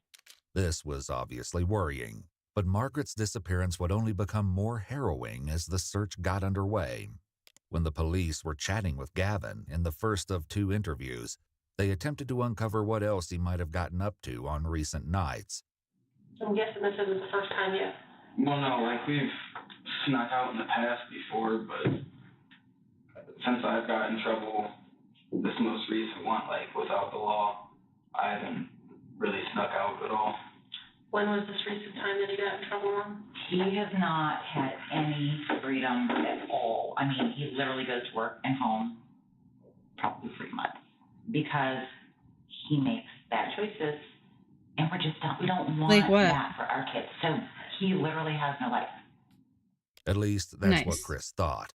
She clearly had no idea just how busy her son had been. Police had unwittingly started the process of uncovering the truth of Gavin's activities the previous week when talking to Margaret Douglas's nephew, Howard.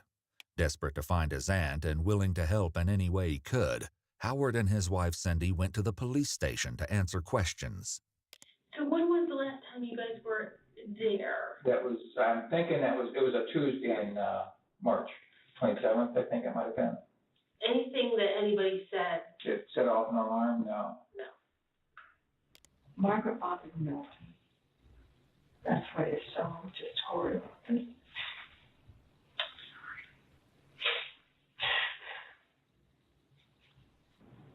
would keep him hard asleep. And so this past Sunday, David called us. David, who had grown up next door to Margaret and her late husband, was the couple's friend and caretaker. The police would need to talk to him too, sooner rather than later. During Gavin's first interview, things got progressively more disturbing as well, but police could never have guessed that his tale would eventually become a full-blown horror story. did you rummage through glove boxes or anything? Yeah. And you didn't take not even change or anything? Maybe 50 cents, but other than that, seriously nothing. What'd you do if somebody got to my car? That's so upsetting and scary. I understand that, but it's really their own fault for not locking. Yeah, I don't lock mine half the time. We lock yours every day. It's not the point. It's not yours. God, he's Gavin's just sick in the crimes head. would only escalate from this point on. The previous week, with no idea that they were working on a connected case, the police met with Margaret's friend David. What he told them would prove to be invaluable, though it was How does his far mom from not reassuring. realize? And I came up Sunday, and 3, 4:30, That's 5, not somewhere normal. around there. And there were the 3 newspapers on the front porch. So I knocked on the door and then opened it. She never locked her door. Is that what it looks like? Dude, I don't know. I'm just drawing random shapes. Not locked. I don't think so. I know we never told anybody. I wouldn't want anybody to know something like that, you know. David walked through every room in the house, including the basement, but couldn't find Margaret. Where she was ultimately found would sicken and outrage everyone who cared about her. During the first conversation with Gavin, which took place a week after Margaret's disappearance, it became obvious that he'd been up to far worse things than he initially let on. We had a carjacking. Oh my God. And the suspect is Oh my a young white male god. with a nice complexion and blue eyes. Is that you? No, it's not me. It's him. I wouldn't know the first thing about jacking a car. The proximity of the crimes was more than slightly suspicious, and the police likely believed Gavin was still holding back. They had unknowingly drawn closer to the heart of Gavin's dark secrets when Margaret's friend David recounted not being able to find her. Little did anyone know that this would be the lead-up to a stomach-churning discovery. Well, I called Howard, her nephew, to see if they came up, because they come up and take grocery shopping every 2 weeks, like or salt. See if they took grocery shopping. He said no, they hadn't. When Howard still couldn't reach Margaret the next morning, he went to the house in person. Meanwhile, David also called some of Margaret's other friends and neighbors, but they hadn't heard from her either. And this is all on Sunday? Yeah. And then, Were you making those calls on your cell phone? no, I made it on her phone there on I've never watched on this the one. desk. It's the old style phone. Oh, the rotary phone? Yeah, the rotary phone. Okay. Yeah, and I called on that. You don't want to use that digital phone? Well, it wasn't in the bracket where she kept it. The missing phone would also turn out to have shocking implications, along with a few other seemingly innocuous observations made by Howard and his wife. I know we weren't able What, today at work, it was so hot, my eyelash was like halfway off and I didn't bring glue with me. I was so mad. It's red. It's about, I would say rectangle. I would say maybe 4 inches Random fact. in width. Do you remember the location of the heater when you were there? Oh yeah, it was right smack in front of the closet door. And actually that thought hit my mind when they asked me to look for her coat, and I went over there, and I thought, why did Margaret put that heater in front Oh, of the it closet was. door? The odd placement of the heater would come up again later. Perhaps the strangest thing was a jar of blackberry jam in Margaret's living room. There would turn out to be a sick reason it was there, but nobody knew that yet. Gavin's second interview, however, would eventually tell all. After searching the house twice and finding no sign of Margaret, Howard and Cindy decided it was time to call the police. When they arrived, Howard helped them search the house yet again, which is when the case took a turn. During their first conversation with Gavin, the police brought up the terrible results of that search. There's no I reason don't to know. bump anything up. Nope. And I'm sure you guys know about the elderly woman that was found. Oh my God, that was horrifying. That was horrifying. It is horrifying. Did you know her at all? No, other than just to see her out, like on a porch. That actually makes me want to cry. Like, how do you get to be 98 years old? Nobody lives to be 98. It's so rare. And someone As else he's tells looking us that down, was look, he's okay. not, he's... Like, how does that, I don't know. Like, why does your life end like that? That's right. Margaret lived just around the corner from Gavin. Fuck Tragically, she'd you, been found Gavin. deceased. Dumb She'd been idiot. strangled and her body hidden inside her own home. But the most horrifying facts of what was done to her body after death were happened? not yet known. The answer of who was twisted enough to commit such a crime would hit far closer to home than anyone anticipated. And then I'd get all scared. I'm like, oh my God, I have all my porch lights on now at night. I have stranger danger issues. The irony of Chris's stranger danger issues would not be lost for long. I can't imagine imagine you doing something like that. I just interacting with you this little bit. I can't imagine that's in your wheelhouse. No. But there was so much about Gavin that nobody knew, including his capacity for unspeakable cruelty. I asked, did you get put in a bad situation? Did somebody put you in a bad situation? No. No? Gaz, let's look at it this way. Honesty is always what's best. I'm not holding anything back. Like, And what he's guilty. Bye. I know, and I don't even. Look at him. I don't know what to say. Is there more? Because you know it always comes out. It's not that there's anything more. It's what the dude.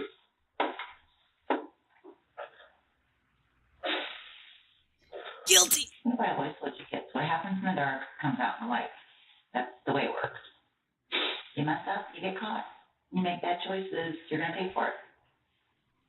So if there's something else, let's get it all out on the table so that we know what we're dealing with. There's not anything else. It's, I don't know. I'm mad at myself. I'm so mad at myself. What are you so mad at yourself for? I was 16 there, yeah. Felony, like 5 misdemeanors, and now I'm gonna be in more trouble. I have to go back to court, and I'm done with it. I'm so done with it. Dude, I'm costing them thousands of dollars. No way he has that many Constant felonies heartbreak. already. I honestly probably never made either of them proud. I don't do anything good. Stop cussing. You didn't take anybody's car? Have you ever used an app called Grindr? Oh. How do you feel about gay people? I'm not gay. Oh, that's okay. But they don't bother you? No, nobody bothers me. Okay. This might seem like a strange line of questioning, but there's a very good reason the detective is asking this question. It likely evoked a feeling of dread for Gavin, as it means that the police know far more than they've been letting on. Earlier, the police kept trying to determine what could have motivated someone to kill Margaret in such an atrocious manner. So you guys didn't argue? No. She wasn't upset about anything? And you can't think of anybody that would want to hurt her or that would gain any? The detective once again pushed harder for answers from Gavin, leading him to make an unexpected request. Is there something else you need to tell us?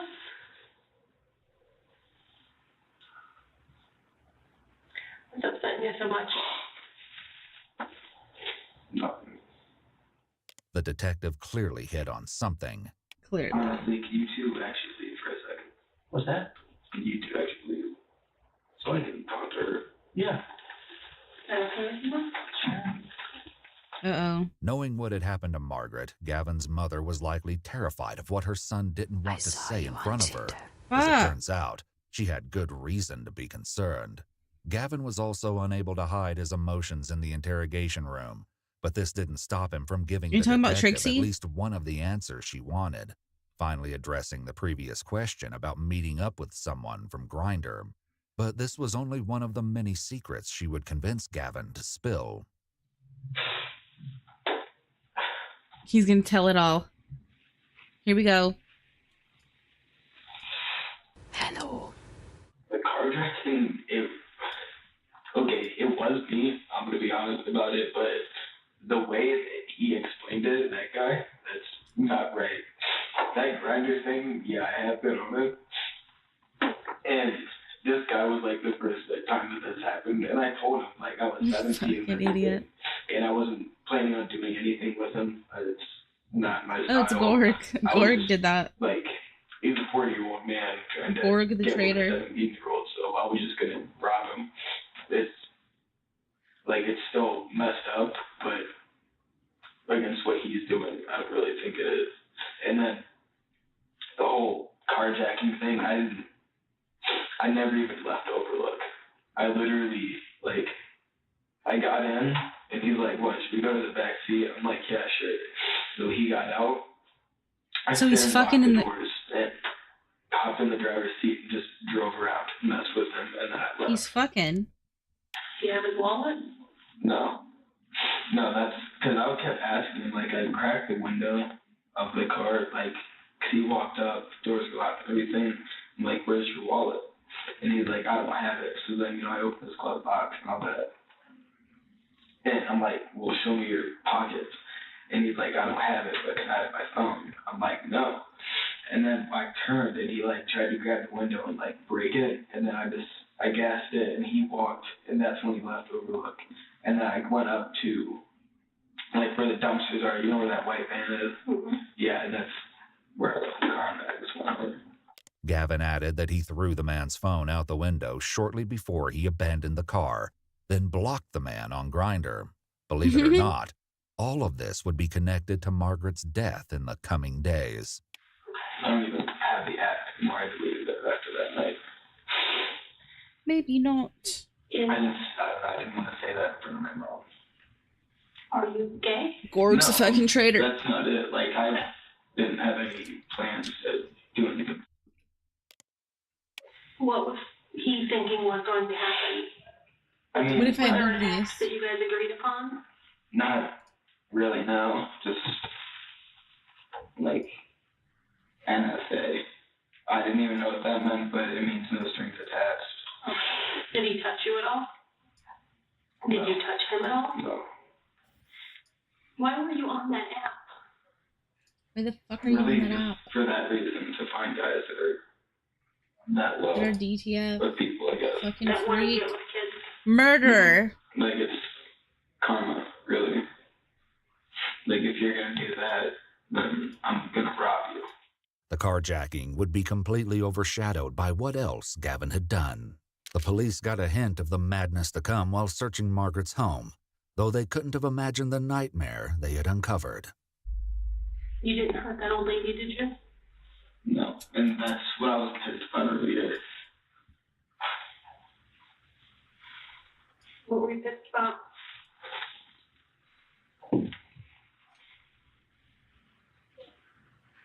Her.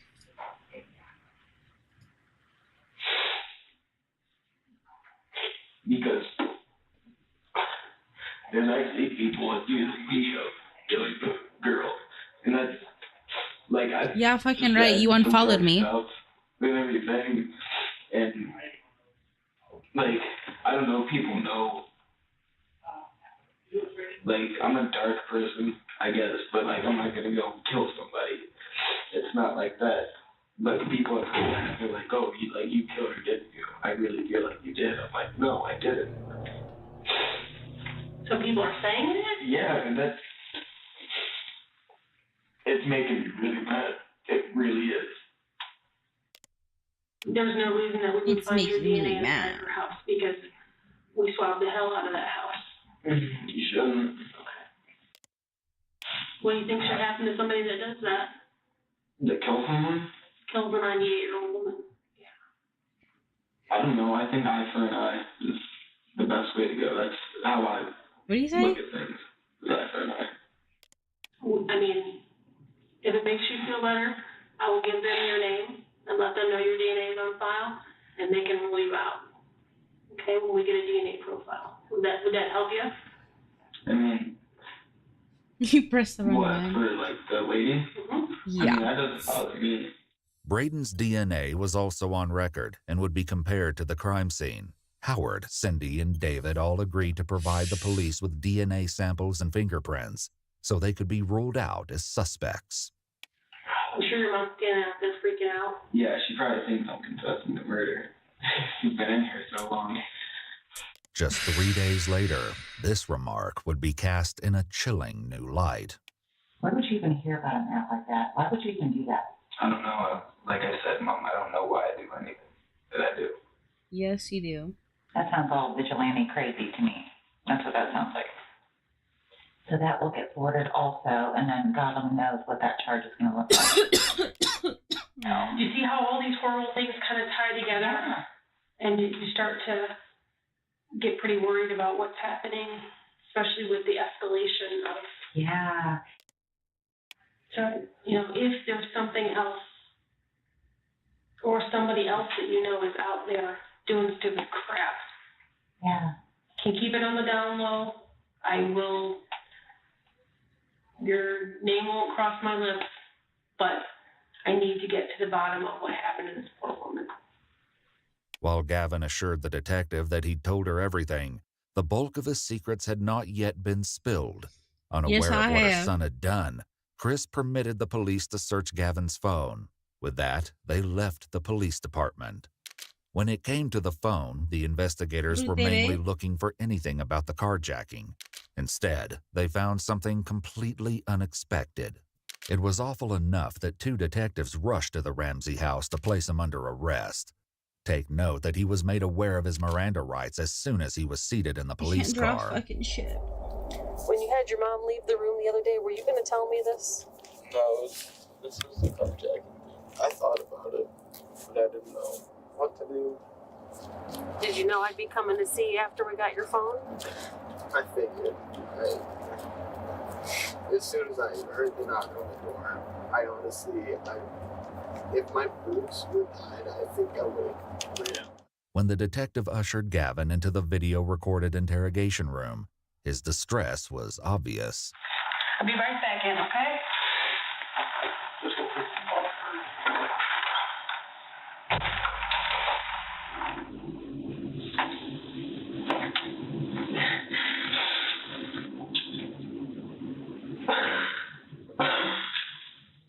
Wait, is this Gavin?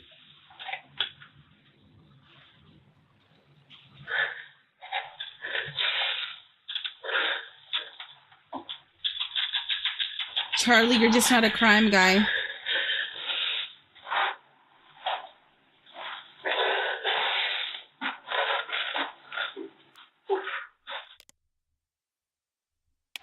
For a second, I thought it said Gordon.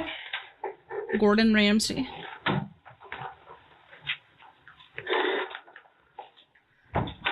Impractical Jokers? Are you fucking kidding me?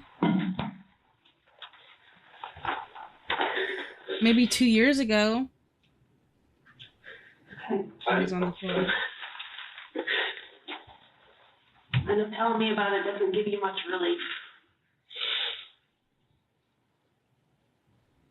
Just due to the fact that it ruined my life. We can't go back and change it. No. At this point, we just have to figure out what's going on with you, okay? And you didn't take anything from the house.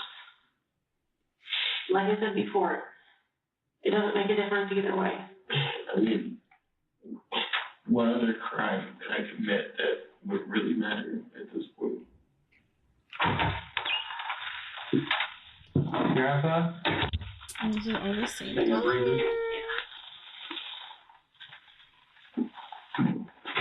Feel more comfortable laying down then? Do you want to take this off so I can close it? It's up to you guys. You want? I don't mind. I'm not worried about you. A little bit more comfortable now. What the fuck? Once Gavin was uncuffed, the detective set about filling in the specifics of the gruesome yet patchy tale Gavin shared on the drive to the station. The truth was about to come out once and for all, but each detail would make it more horrific than anyone could have imagined. Did you go in the house initially just to steal something? Just, honestly, all I did was I wanted the adrenaline rush. I just go into a house. Something. Nope. Yeah. I think that's why I broke into the car and stuff. It's that risk factor. And all I've ever done is take risks because that's the only thing that makes me. That's your drug, adrenaline? Yeah, like, I don't know, nothing feels real with me. When I have adrenaline, it's like, alright. There we go. Feel alive. Not like there's meaning to you. Charlie, that's disgusting. I don't know about meaning, but you understand, like, you feel like yeah, it feels different. Like, I don't know how to explain that. Any bad stuff inside you goes away. I guess. I'm experimenting. This tied back to something unsettling Gavin had said in the car on the way to the police station. The adrenaline is the only thing that makes me feel like I'm even alive. Like when you met up with the guy with the car, is that adrenaline? Yes. Gavin continued his story, and he revealed that his meeting with the man from Grindr hadn't gone quite like he previously said. And there was some physical stuff that went on between the two of you in the car, right? Yeah. First time. I don't think he's gonna let me draw anymore. Yeah. Stuff happened when I was younger. It wasn't voluntary for me. It's Tinder. You just weren't sure.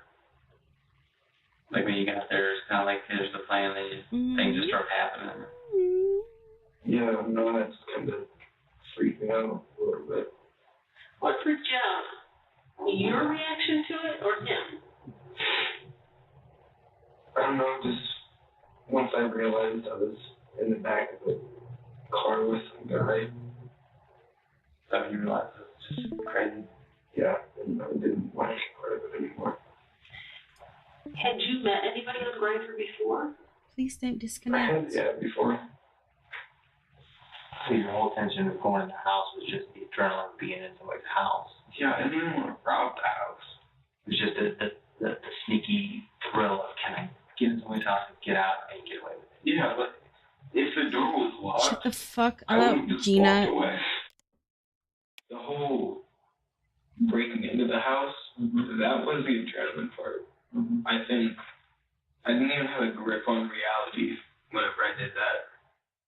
You can probably guess whose house Gavin entered.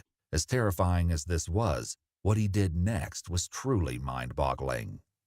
I didn't know whose house it was at first until you saw her. And you knew she knew you. Had you talked to her before? I know we discussed this a couple times, but just going to, like when I was 13 or 14, going to shovel driveways and stuff. You know, when I was actually doing something good. and nobody was with you this night, and you've not told anybody about this. No, nobody knows about this. Was it dark when you went inside the house? No lights on or nothing? None at all? Well, no, there was the lamp that was on. Were you in our house for a little while before? Bitch, I swear to God. I mean, I came up onto the porch, and I didn't even know what I was going to do. And I looked in the window and everything. I don't know, I felt like going into a house is like the biggest adrenaline rush I could get, I guess. So then I tried the doorknob, and that just happened to be unlocked. Was it the front door or back door? The back door. Well, she was already asleep whenever I went in, because when I came around the corner, that's where I saw her, and it scared me. Because I didn't expect to see someone right there, because I didn't hear anything. So I came in, like, I opened the door, and I just listened. And then I didn't hear anything, so maybe nobody's home. And then I go to walk around that corner, and I'm still going slow, but I see her, and she's, I don't know, like sleeping or something. And then I go to turn around and hit the chair, and it made a noise, and she woke up. And she started to scream at that point, you said? Yeah, because like when I hit the chair, I like turned back around, and I looked, and she was there staring at me and started to yell. And then went for the phone. She already knew what I looked like. Was that when you were trying to get the phone away from her so she couldn't call? Did you not like get away, or was that when you guys fought over the phone? It was like a little bit of a fight, I think. I think I threw it under the couch. I'm not really sure. By the time I even realized what I was doing, it was too late to stop anything. And I mean, you realized that when you were so on top sad. of her with your hands on her and stuff. That's when it's okay. Gavin showed the police an injury on his hand where Margaret's nails dug into his arm. He had other scrapes on his hands, but claimed these were unrelated. Margaret never stood a chance in the fight against Gavin, which likely made her final moments even more horrendous. So when she died, was she on the couch or on the floor? Floor. Were you on top of her then? Kind of. Like straddling her? I don't know why my shit keeps Did sobbing. you use one hand or both? Both. Did you squeeze it or push her against the floor or both? Both. And you said you don't remember if she was bleeding at that point. The only reason I can think of bleeding is when I put my hand over her mouth. So when you were holding her hand over her mouth, you might have pushed too hard and maybe made her nose bleed. Yeah. The detectives knew Gavin had skipped over several particularly nauseating details, but those would eventually come out too. So how long do you think you were in the house before you woke her up? I don't know, probably like 10, 15 minutes. And then from the time you woke her up to the time you ended up on top of her, choking her, how long did that whole part take? Probably like 5 minutes. Was she like fighting back with you then, trying to struggle, and then you guys went down? Yeah. I think on our way down is when we got ripped. But you don't remember ripping her panties? Margaret's underwear was not just torn, but completely ripped from her body. Dude, this guy is her bloody fucking... nightgown and bra were pushed up around her upper body. Fearing the implications, crime scene investigators This guy's a swabbed all fucking of Margaret's freak. Okay, clothing, continue, her body, and the items in the closet. The results would once again emphasize how reprehensible this crime was. Did she say anything to you when this was happening? Did you say anything to her? No, it happened. Happened quick. The level of indignity Margaret's body was subjected to was further emphasized in the detective's conversation with Margaret's nephew, Howard. And how many times did you guys go into the closet? I went in twice. When we first got there, the first thing I did was open the closet, but I had to move that heater from in front of the door. It's never there. Can you tell me how it was positioned in front of the door? It was flat against the door. All I had to do was put my fingers underneath the top lip, and I lifted it up and set it out of the way the first time I looked. And then I wanted to make sure, put it back the way it was, so I moved it back. Howard said his wife Cindy also moved the heater twice to look in the closet for Margaret's coat to see if she might have left. However, the coat was found in the closet, though it wasn't on the hanger where it belonged. Howard's second foray into the closet was life-altering. That's when I noticed the tennis shoe. So I tried to pick it up, I couldn't pick it up. I'm thinking, what's holding the shoe? So I just finally grabbed another piece of clothing and threw it back. And I've never seen this before in my life.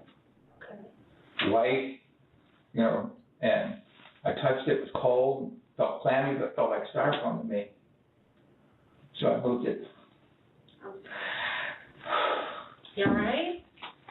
Give me a minute. Yep. So I moved another piece of clothing, and that's when I didn't go down like this, and I felt it up a part of her leg, and it felt the same way. I'm thinking, why has she got styrofoam in here? What is it? And then it hit me. So it took you a minute to realize that it was her in there? Yes, it did. Margaret's other shoe was also found in the closet, carelessly thrown on top of her, along with other items from the closet. It appeared that Gavin had pulled items down at random in an effort to conceal the body, including a sweater and a vacuum cleaner. That's when basically we left the house. I want to see the sentence. Yeah.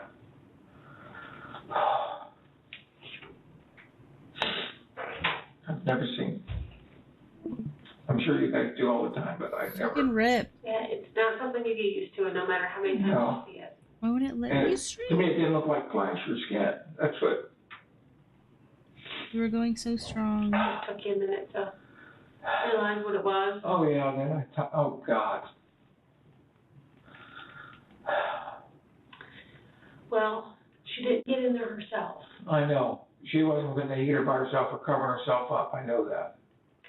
When Margaret's body was removed from the closet, police made the skin-crawling discovery that she'd been laying on top of her torn underwear.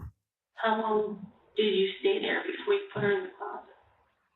That was probably like 30 minutes. I just kind of sat there and I didn't know. Oh, hey, Whiskey. I think I was still in shock. And then I checked my phone. Yeah, this is my different side. 4 something. And I knew my mom had to get up at 5. Dude, what is my Discord? Keep fucking Made the decision disconnecting. then? Did you look around for another place to put her, or was that just the first place you came along? I guess it was just the first place, considering like my time limit. And then you drug her by her feet, you said, to the closet. What part of her body Sick did you fuck. put in there first? Congratulations, you won. No fucking way.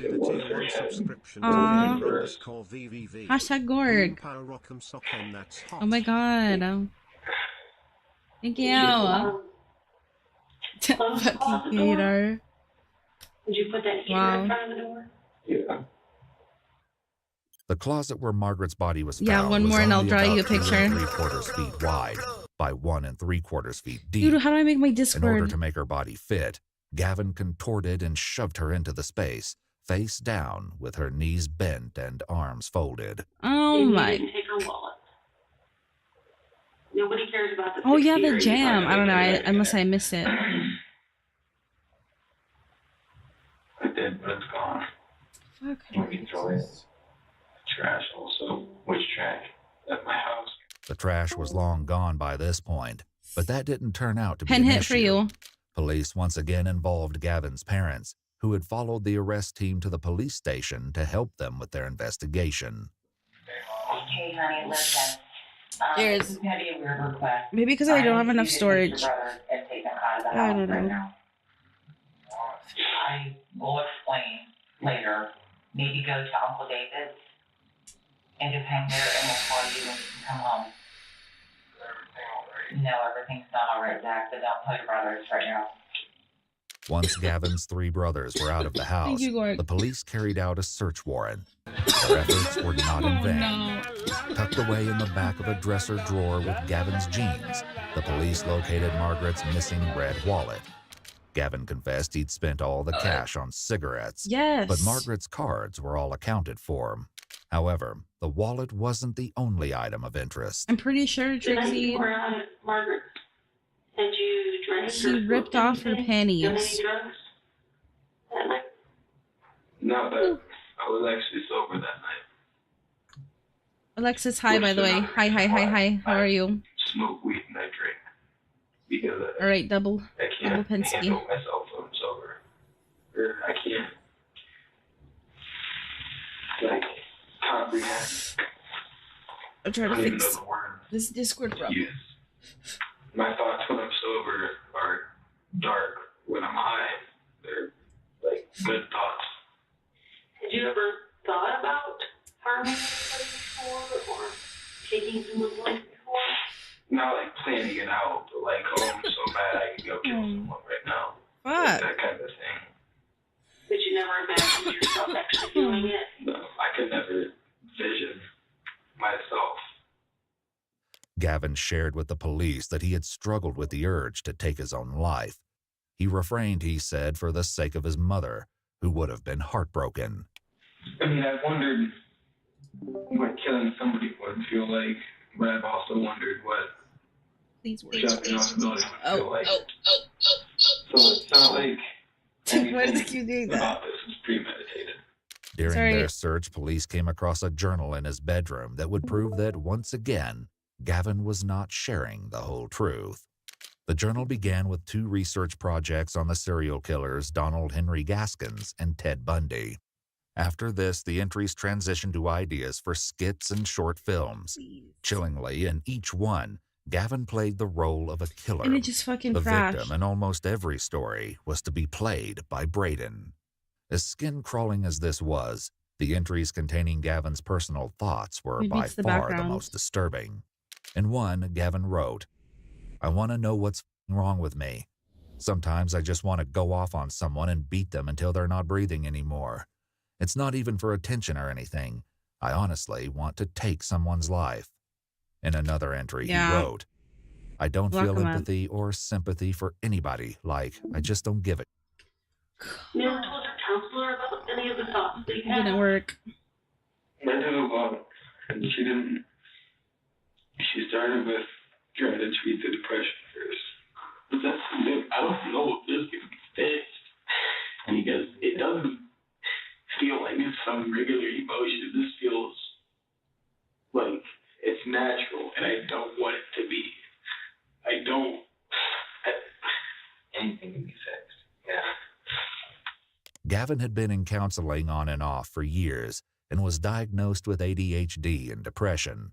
Another entry Gavin made in his journal highlighted his depravity. He wrote, I think if counseling doesn't help, I'm honestly going to kill someone. I'll probably take a girl out to the woods and rape her and kill her. I wouldn't feel bad about it, but I know it's wrong. We might never know exactly how much Gavin told his counselor, but he appears to have been very upfront with his coworker Haley. Haley shared a Snapchat conversation with police in which Gavin told her flat out, quote, I watched one of those videos on YouTube and I laughed, and I'm pretty sure I could kill someone in cold blood and not feel guilty or sad or anything. Chillingly, when police spoke with Haley, she told them that she had no problem believing the despicable things Gavin had done to Margaret. But police still hadn't uncovered the full story. So what did you do with your gloves when you left? I threw those away Where at? in the trash can. At home. Because there's a glove there. Could you have dropped one? There wasn't one there. Mm-hmm. I guess I did drop one back. Gavin said the gloves just happened to be with him from when he cleaned the bathroom at home several days earlier. However, it wasn't the presence of the gloves that police were most interested in. There was something far more disturbing that they had discovered. There was purple stuff on it. What was the purple stuff that was on it? Please. It's working. I get it that there's a whole piece of this that you don't understand why you do. Okay? I understand the whole piece that you don't understand. Did the purple stuff have to do with the whole piece that you don't understand why you do? No. No, the purple stuff was that jelly. I don't even Oh, here we know go. where that came into play at. Did you maybe use it like kind of as a lubricant for something? Oh. What? Is it a part you don't understand, or is it a part just embarrassing? In your own mind. You know what I mean? In your own mind. Because it's okay. None of this. It's Well, not okay. I'm saying we understand it. It's an embarrassing part. You're just not sure if we understand Yeah, that. who said that? You know what I mean? It's okay that we understand it that way. Something I don't understand, I guess. You didn't have any. Fucking gross. But you put the jelly on the glove. Is that when you used her hand to rub your...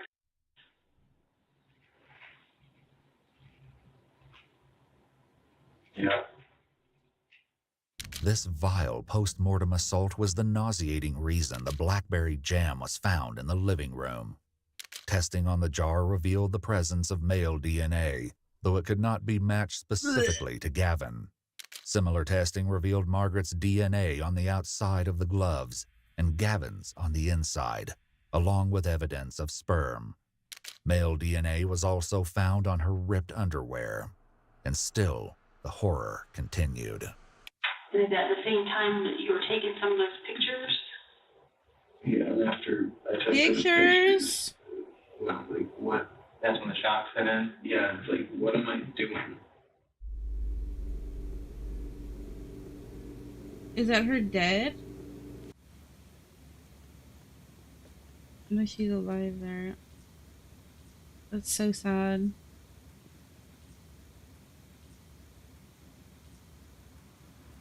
Yet Gavin still continued taking pictures. In addition to taking photographs of Margaret while she slept, unaware of the danger, he also documented the revolting process of violating her dead body. You know, there's a couple of videos of you kind of peeking over the edge of the couch and videotaping her. When was that all done? That was on the same night. Why did I lie about anything? That was stupid. Like, I turned the corner and didn't see her, and we hid. And yeah, then I hid, and I, like, was taking my phone. I was taking pictures to see if she was awake. I got it. And then she saw me. And we stood up, and she saw me. All of the photos and videos of Margaret were discovered in a hidden app on Gavin's phone, labeled Dark. It was password protected with the word murder. As if that wasn't enough, something Murder else police was the found on Gavin's password? phone only solidified the case against him.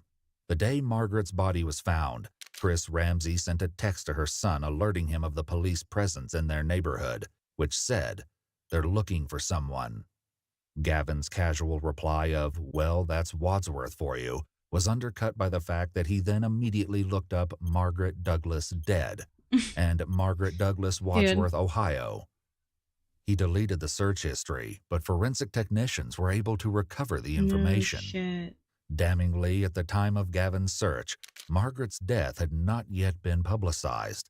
There was only one horrible way he could have known why the police were there and what had happened.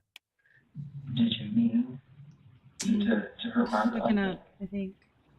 No. No. Please note that at this point, the male detective stepped out for a moment, leaving Gavin alone with the female detective.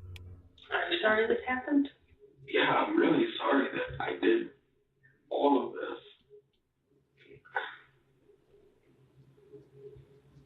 Were you sorry about all of this before you got caught? Yeah, like I constantly, like, I think about it a lot, and I feel like bad about what I did. Like I don't, like, I feel bad. I know it's wrong, but I can't express the emotion. Once again, Gavin's journal suggested a far more wicked truth.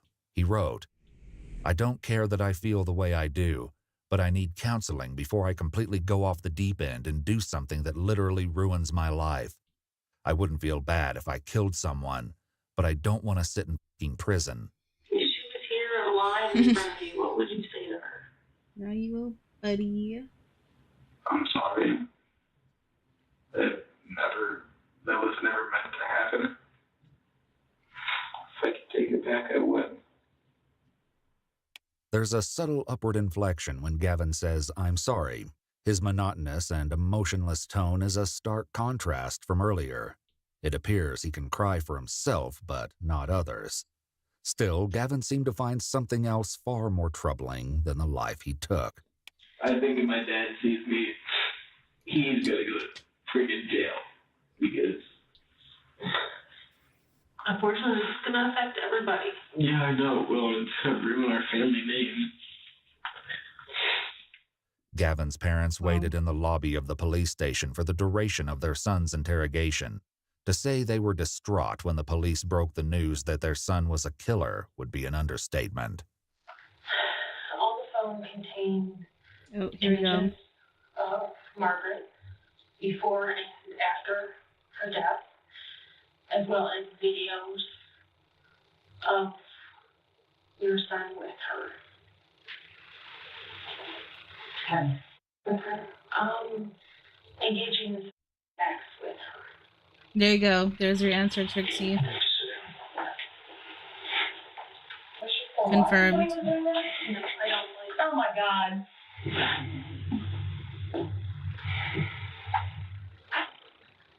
This isn't happening. This isn't real.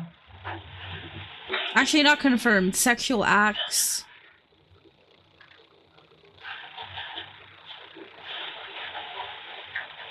I think he was like jacking off with the fucking jelly. I spoke to the director of the juvenile detention facility. I explained the situation. I explained that he was highly emotionally distraught. I asked him to defer watch. Okay. I've asked him to take, to keep him under 24/7 observation. Okay. I know this is an emotionally devastating situation. I just know right now. It's a horrible set of circumstances. You deserve to know. He will be tried. Is that the dad? God, that audio is hurting my ears. Oh my God! Oh my! 98 years old, just living out her days. Taking her fucking And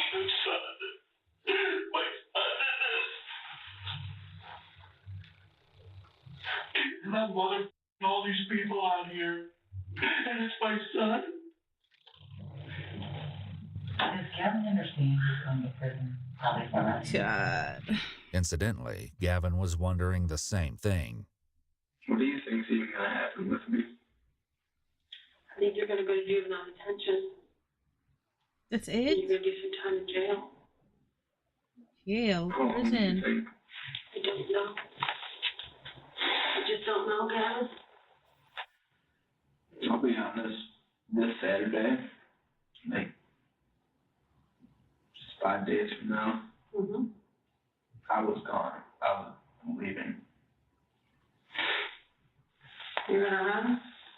Because the only reason I didn't yesterday, because I knew my mom just took out my money for my insurance, and I knew my insurance doubled, so I had like no money. Well, Gavin, I'm glad it's gonna stop here. I'm glad this didn't go any further. Because I don't know that you would have been able to change on your own. No, it wouldn't, and I don't know, I had a pretty clear picture of what the next year looked like if I ran. Unfortunately, I think you would have hurt more people. Was that in your plan?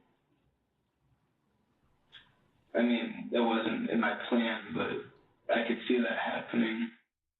On January 18, 2019, Gavin was convicted of aggravated murder, aggravated burglary, kidnapping, and abuse of a corpse. He was given a life sentence for murder, along with 10 years each for burglary and kidnapping, and an additional year for kidnapping to be served consecutively. Originally, he was meant to serve life in prison without the possibility of parole, but changing legislation for minors who were tried as adults renders Gavin eligible for release after 25 years in 2043. Fucking rot. Seriously. Well, that was very long. Crime. Miss Sawyer, she Crime. just disappeared in thin air. Crime. Wait, I saw This one. eerie Wait, how much? footage. Wait, I missed his sentence. Convicted of aggravated murder, aggravated burglary, kidnapping, and abuse of They a put corpse. him in prison, right? He was given a life sentence for murder, along with 10 years each for burglary and kidnapping, and an additional year for kidnapping to be served consecutively. Originally, he was meant to serve life in prison without the possibility of parole, but changing legislation for minors who were tried as adults got it. renders Gavin eligible for release after 25 years in 2043. Okay. She's on the ground. Who is it? My mom. I don't know. This man has just been told that his wife has been murdered. However, he never could have expected that it was his daughter that was responsible. What happened? Your wife and daughter got into an argument. She's going to jail forever. Wife's dead. Now us too. On March 3rd, 2020, Ohio police responded to a 911 call at an address in Akron and found Brenda Powell on the floor of her kitchen with 30 This was stab not as wounds long. in her neck. Her daughter, Sydney, was in the house Oh, hey, at the time Scars. and told police this was a home invasion turned brutal murder. But even though Sydney was injured as well, there were still questions left unanswered. Things weren't adding up for the cops. Brenda was on the phone with one of Sydney's college professors at the time she was attacked, and during that call, she suddenly started screaming before the phone went dead. When he called back, the voice on the other end of the phone claimed to be Brenda, but the college professor knew this was a lie and suspected and Sydney we're was watching this one pretending to be next. her mother. Fearing the worst, he called 911 and the first responders arrived in no time. This world is fucking sick.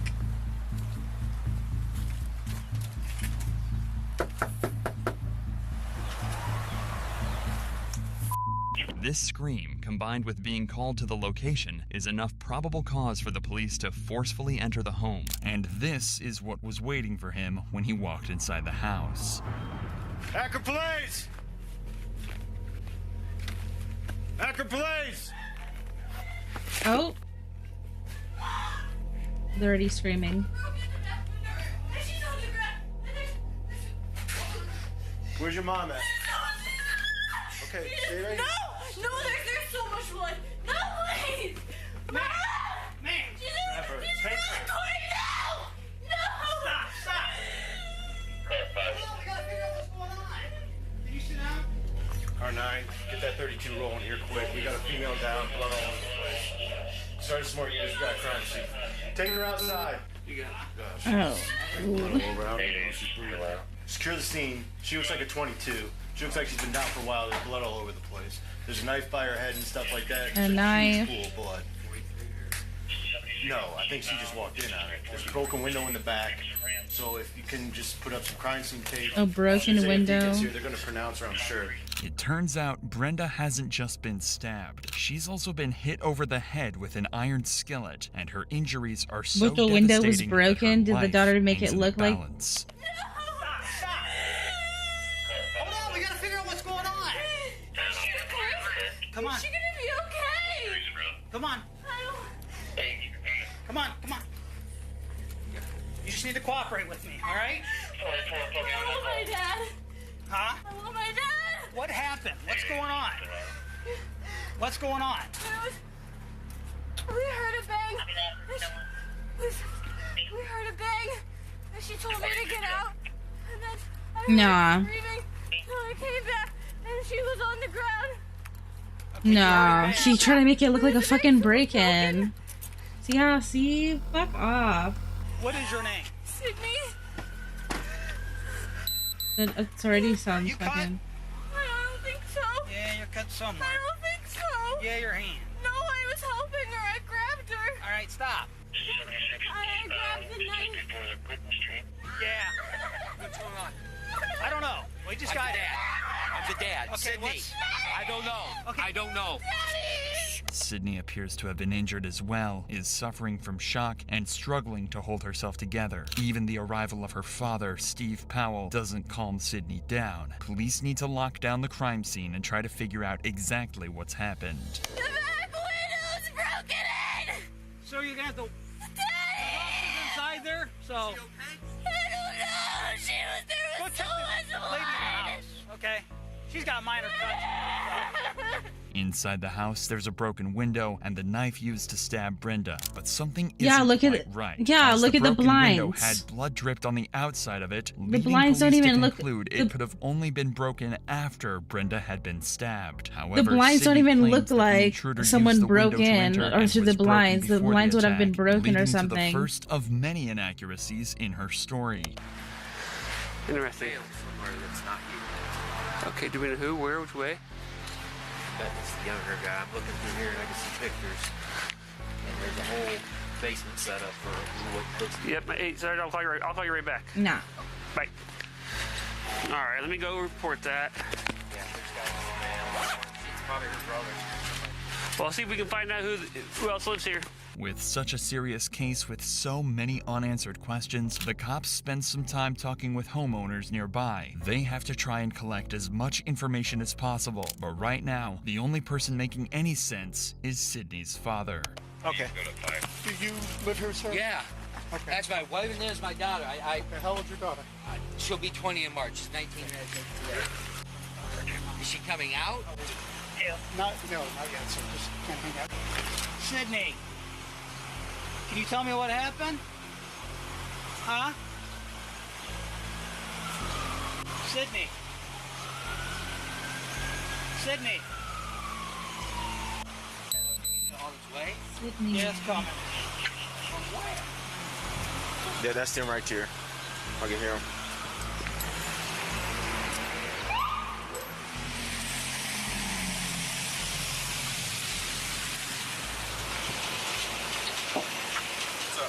I have a female here. While trying to piece this puzzle together, police speak to Steve Powell and one of Sydney's friends down at the station, in the hopes that they may be able to help them shed some light on exactly That's her. what happened. Oh, that's her friend. But Never mind. unfortunately for Steve, he has absolutely no idea Sydney is the attacker, or even worse, that his wife is in critical condition at the hospital and likely won't survive. Something detectives will Your have own to break to him parents? sooner than later. Who'd you get a call from?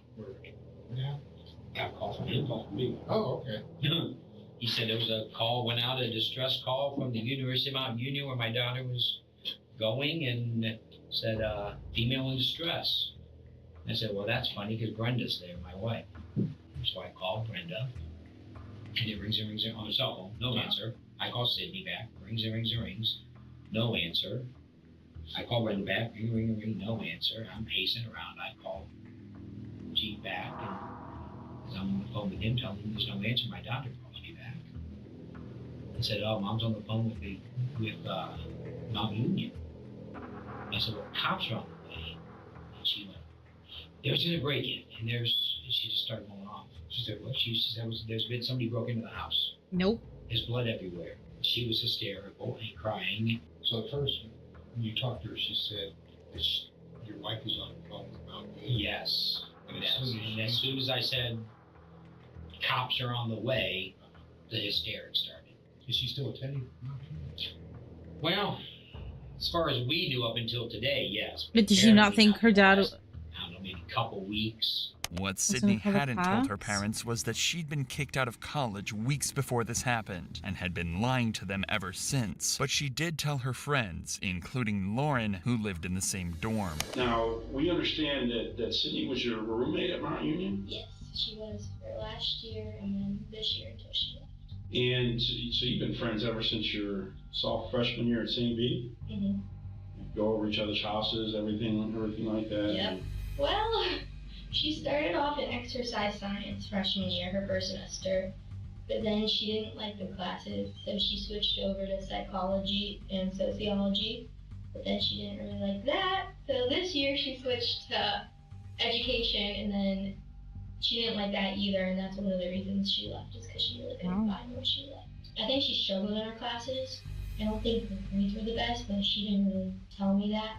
Because I wasn't really struggling. I think she kept a lot of stuff hidden because when we were just talking or with our friends, she always seemed happy. Like, she seemed okay, like I said, I couldn't tell until the end where she was kind of just like struggling and she kind of was sad. What happened? Just like, Lauren, I don't know what to do. I think she felt like everybody around her kind of had figured out what they wanted to do, and she hadn't. Establishing Sydney's state of mind leading up to the incident will help detectives find out if she simply snapped or if this was premeditated. The issue is, Sydney is going to claim that she actually has no idea what happened throughout this entire case. In fact, she's going to base her entire defense on the fact that she blacked out and even claim insanity using this. This means the cops still have no solid proof that Sydney is the guilty party, but they're starting to discover she was hiding secrets from just about everyone. Well, I know she's had anxiety for a while, but I think it was this last semester, like starting coming back in January,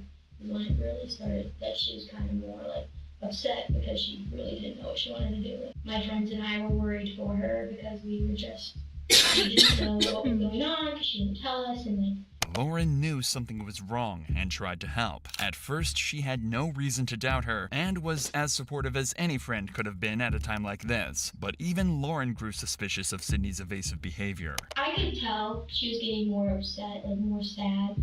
And I told her, I was like, I'm here, like, you can tell me, I'm here for you. If you need anything, I'm here. But she never really opened up until she was leaving and saying that she was struggling with school and that she was kind of trying to figure out what was going on, and that's when I started trying to help her. Let's talk about this. You're her best friend, and I know this is difficult, but tell us about her relationship with her parents. Her and her parents had a really good relationship. Like, her mom and her were best friends. Probably, like, they did everything together. Like, one of the reasons she went home was to be with her mom. They were always close. She never said anything bad about her mom. She never ever talked about having an argument with her mom. Like, I can't recall every time she'd be going home, she's like, I can't wait to see my mom. Or when she goes home for weekends, she'd be like, oh, my mom wants me to come home so we can hang out and like watch movies. And she loved being home. By this point, Sydney is becoming wrapped up in a lie that she's going to struggle to escape from. But instead of owning up, she decided to make out as if college just wasn't working out for her and tried to convince her parents that they could save a lot of money on college bills if she left to pursue other things. What's going on? Are you not going to listen? I'm overwhelmed in school, and I don't really like what I'm doing, and it seems like it's a waste of my time and your money. I said, well, but that's all part of it. Nobody's going to tell you you need to do what you're doing when you're 20. You need to figure it out. But that's not what she told her friends. So when she's talking to you about, the problem she's having at school, What I miss. did she mention that she tried talking to her parents? Yeah, I know she definitely, especially when she left, she talked to her mom about leaving. They kind of made that decision together to leave Mount.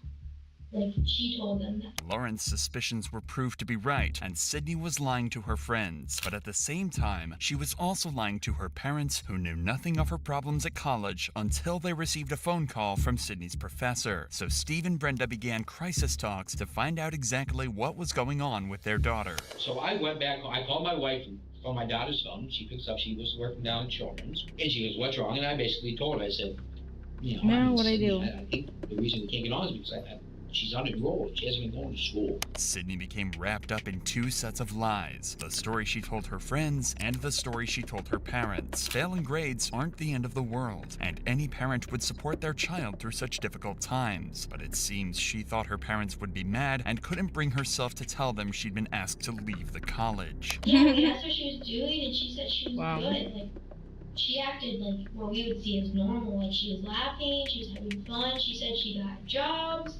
Because she worked at the Akron Rubber Ducks. She's worked there for a couple seasons, so she was going to go back there.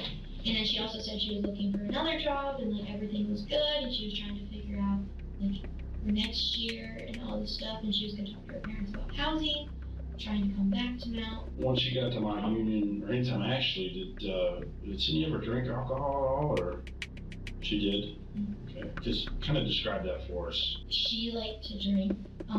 There was an incident in the fall of our freshman year where she drank too much, and she wasn't alcohol poisoned, but she did end up in the hospital. Her mom came and got her at like 2 in the morning. Usually after that, her and I were together, and if she did drink, I usually kind of like slow her down after kind of her limit, because she's small. Detectives suspect Sydney snapped when Brenda was on the phone to her college professor and tried to cover up her lies by silencing her mother forever. No. The issue is, again, Sydney is claiming that she doesn't remember a thing, but it seems that she made some crucial and careless mistakes that let the detectives pick up the pieces. Sydney grabbed an iron skillet and beat her mother into submission before plunging a steak knife into her neck over 30 times. She then 30? impersonated her mother on the phone and staged a break-in to try and cover her tracks. Were you able to go in the house at all?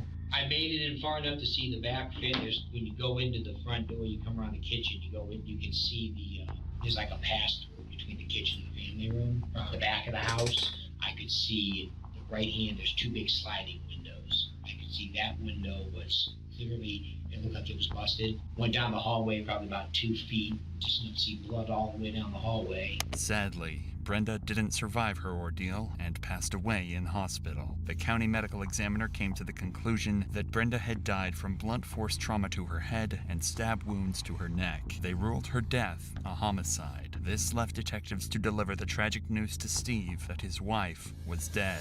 Well, oh no. Your wife passed away.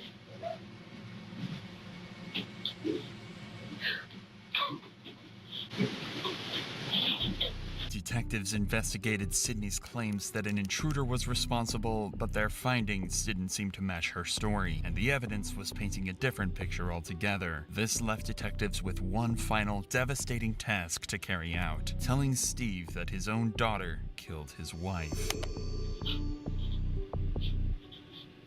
What happened? I don't think someone broke into the house. I don't know if your wife and daughter got into an argument, got physical. I mean, the window was broken, but there's no forced entry into the house. Did your wife and daughter ever have like really heated arguments? No. This is not possible. Your son's outside, but he doesn't know what's going on. My son's here? Yes. Would you like one of us to just go be with your son? I don't know. Oh, shit. Take your time. There's no rush for anything. It's simply impossible to imagine the turmoil Steve must be going through at this moment. His wife murdered and his daughter the main suspect. Finally, Steve realizes the detectives might be right, leaving him to deliver the news to his son. Clearly they think Sydney did this. I lost 2. She's going to jail forever. Wife's dead. You know, they're going to do everything they can to make sure that they find out exactly what happened. Nothing's definite as of yet. They still have to do their investigating. Where's Andrew? He was sitting out there by himself, or is he with? Well, yeah, I don't want anybody in here with me when I talk to you. I don't want anybody. I just want me and him. That's legal. I don't care. Yeah, you don't want any of us? I don't want any of you. No, I just want Andrew. So you just come and get us when you're ready, okay? No! She started. Her mother that killed My sons. Finally. Oh, it's already. Well, yeah. Any of you? No, I just want Andrew. Okay, it's over. So you just come and get us when you're ready, okay? You remember? I remember. They haven't told me. They're investigating. Sydney was arrested and charged for the murder of Brenda Powell. She claimed insanity at first, saying she had almost no memory of what happened, including hitting Brenda with the cast iron skillet and fatally stabbing her. The jury didn't believe Sydney, and she was found guilty on 2 counts of murder, 1 count of felonious assault, and 1 count of tampering with evidence. Sydney Powell was sentenced to life in prison with a chance of parole after 15 years. Okay. Late in the night on September 21st, 2023, officers from the Shawano County Sheriff's Office in Wisconsin were notified about a 911 call. The caller notified dispatch that he was riding a bike when 2 older men operating an UTV had just ran him over. The caller indicates this allegedly resulted in a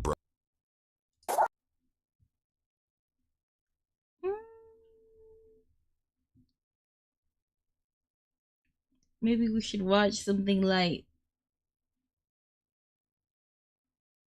Real quick. I'm gonna pawn. How's it going? Good. How you doing today? What do we got here? I got a Pez collection I'm looking to unload Sorry, today. not sorry. Got any candy? No, these have no candy in them at all. These are all from the 1960s, 1970s. What good are candy dispensers without candy? Come on, man. You work with this guy.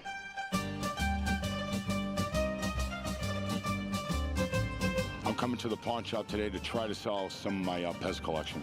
I like Pez collecting because they're pretty cool. I mean, it's real Americana. You know, like baseball cards killers. or Barbie dolls, G.I. Joe dolls. It's just fun collecting them. These are very, very collectible, and it's a great hobby. Seems like this is something that kids would be into collecting, man. Come on, man. Busts my balls all day long. 11:30. I know it might look One more day, to you, but and then it's my weekend. There's definitely money into it. I have Casper the Friendly Ghost in the original box from the 1960s. This particular Pez here goes for like $300 to $400. I have the Mickey Mouse in the original box. It's a die cut. Oh my This here gosh. goes for about $350, $400. One of my coolest pieces Operation I like is Repo. the original Batman. Very tough to find. You know, this goes for about $250, $300. And we got Had some Bozo, horns gonna pop Tinkerbell, up. a Zorro. Trying to look for The it. 50 pieces that I'm bringing in today worth about $5,000. Such a big collector, man. Why are you looking to sell them? Well, to be honest with you, a lot of these are my doubles. Okay. And I just want to unload them. Okay. Maybe I So can make find money on 'em and, some. Buy more Pez, obviously. buy more Pez, definitely. Buy more rare ones. Maybe. I'm definitely interested in these Pez dispensers. I mean, there's a huge community out there of people who collect these things online. My only problem is that there's so many people out there buying and selling these things already that No I way need to these get are full. really cheap. Otherwise, I'm not going to be able to sell them. What do you want for them? I like to grab 2,500 for them. These are 20 minutes long. I had to grab it somewhere else. I'm gonna offer you $1,000, my friend, just because I gotta resell them. You could put these on the internet individually and definitely make your money back on these. Oh, wait.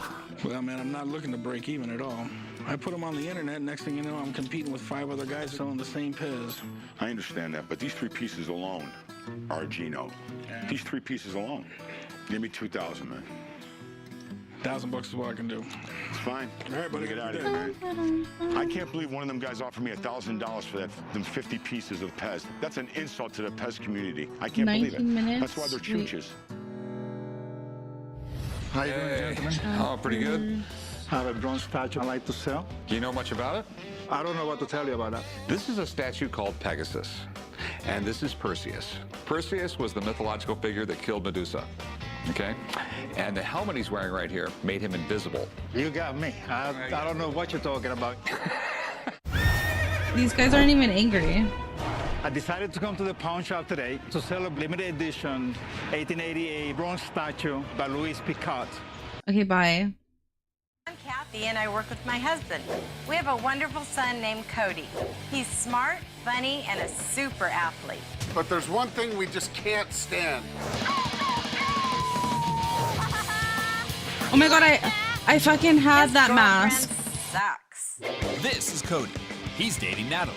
I had that They've been together wolf for 5 mask. months, and Cody thinks they make a great team. But his parents want to kick her to the curb. So they're setting Cody up on 2 blind dates with girls they've each handpicked just for him. If you think this is hard for Cody, imagine how tough it will be for Natalie when she sits down with his parents and they watch the dates together. Close your eyes. Oh my god! Gotcha. Shut up. At the end of the day, Cody will have to decide which girl he wants to keep seeing. His girlfriend Natalie, or one of the new girls his parents have selected for him. Cody is about to get sacked by parental control.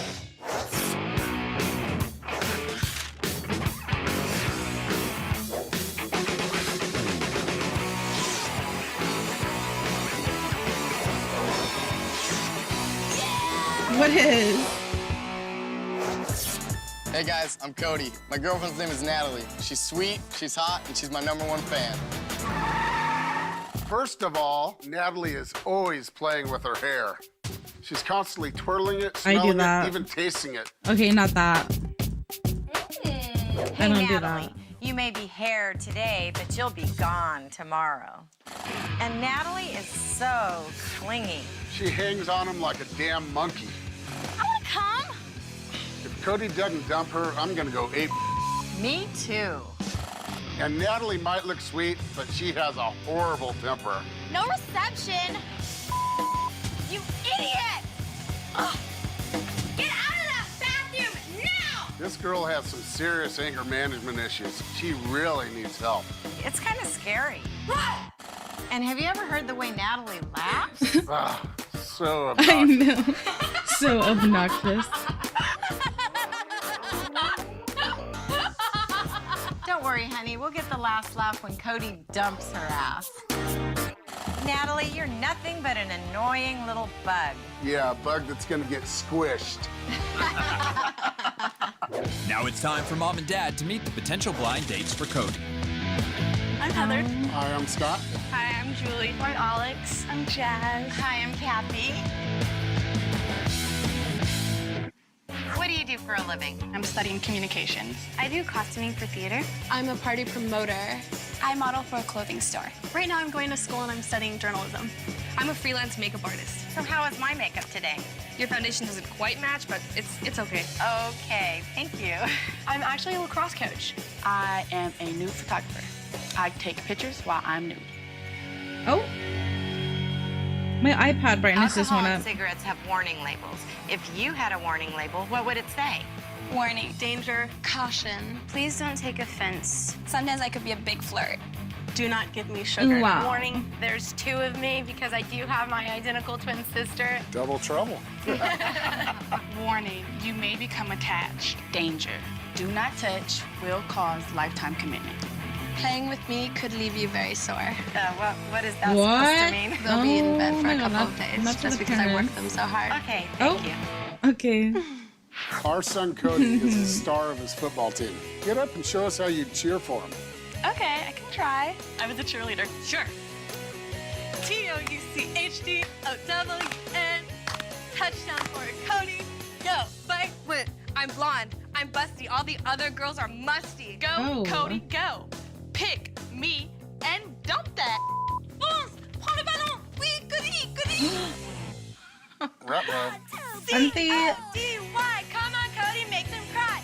Woo! Good. Cody's handsome, so are you. You should pick me because I love you. Cody's great. Cody's hot. Cody's everything you're not. Oh. Do I look like a cheerleader to you? Oh. Why should we pick you to date Cody? He won't have a sad moment with me. Because it'd be a change of pace for him. I have all my fingers and toes. I'm from the South, so I'd show that Southern hospitality. Obviously, I'm happy all the time, and I'm a very positive person, so you know he'll be having a great time. I have all my teeth. Because I'm cute, I'm outgoing, I'm athletic. Okay, good answer. I do shave my armpits. Very nice, very nice. Because I'm eye candy, and I'll make your son look a whole hell of a lot better. Because I'm the cat's pajamas. I'm the bee's knees. We can see you really think highly of yourself. I rule. Okay, thank you for coming. Thank you. Bye. Bye-bye. Have a nice day. Hope to see you soon. And good luck. Thank you. Take care. Bye.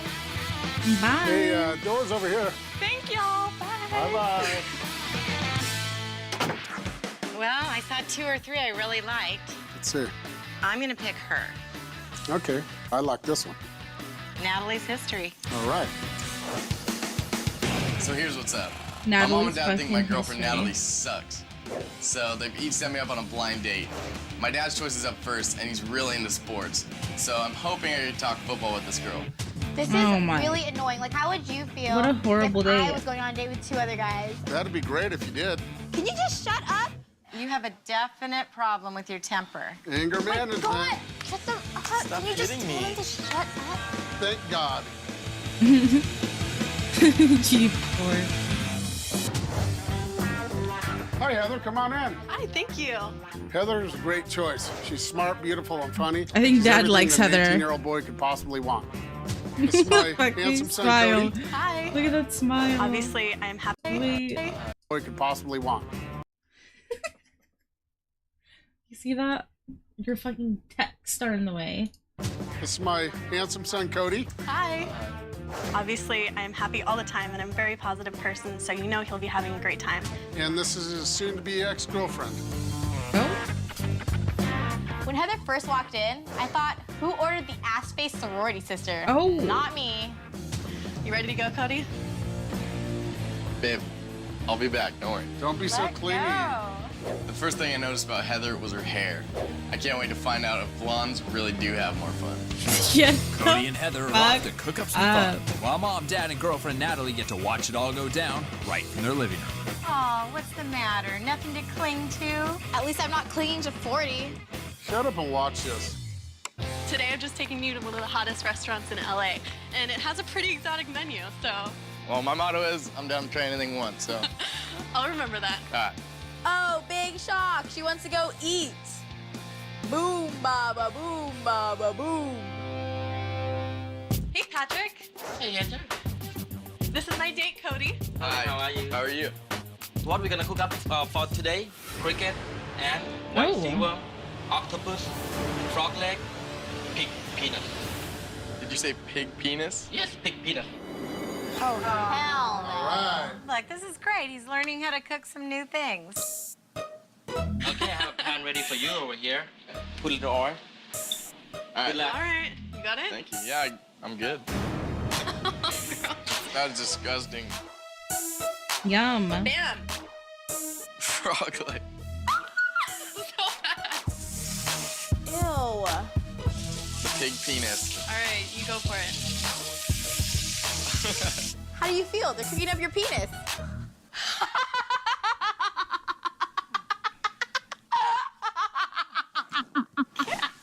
Me. You're an idiot. Let's see what They're happens so. Take a look. I love octopus. I love We have a chef calamari. now. So, you can wait for me dining, and I will go out serve for you. Come on.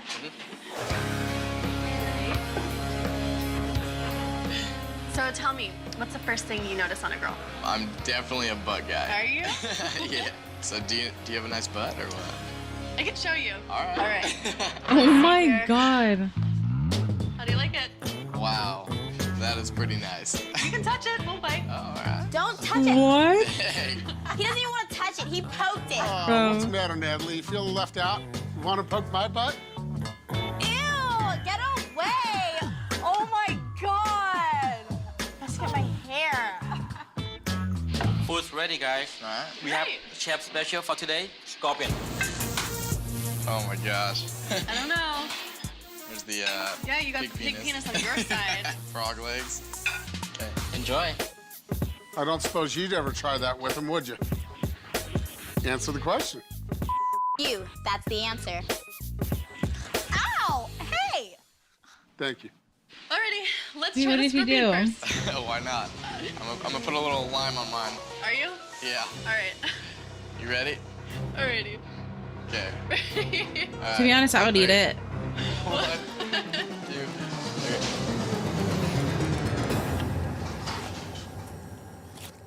How could he put something so nasty in his mouth? He's kissed you, hadn't he?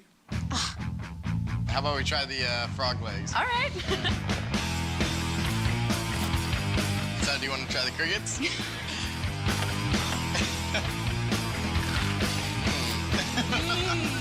Disgusting. All right, well, what do you say about trying the pig penis? I'm ready. I think I can do it. All right, well, have you ever seen Lady and the Tramp? Yeah. How about we do what they did with the spaghetti with the pig penis? Sure. If he eats a pig's dong, I think our relationship is over. Hope he puts that whole thing in his mouth.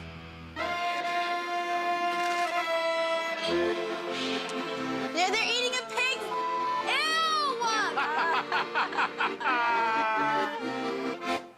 I'm pretty full. I know, I'm full from all these ants and everything, so how about we get you home? Yeah, that's fine. What a great. Let's get you home. I can't believe your son just ate a pig's dork. Hell, he could eat the pig's balls as long as he's not on a date with you. This is so scripted to be mean. Damn, that girl is hot. My mom's choice is up next, and mom loves to laugh, so I know she'll pick a girl that'll put a huge smile on my face. Cody, there's a lot of other fish in the sea. That's right. I hate you both. I'm gonna kick your husband's ass. You think you're a black belt or what? At least I can wear a belt. That is just rude. She's here.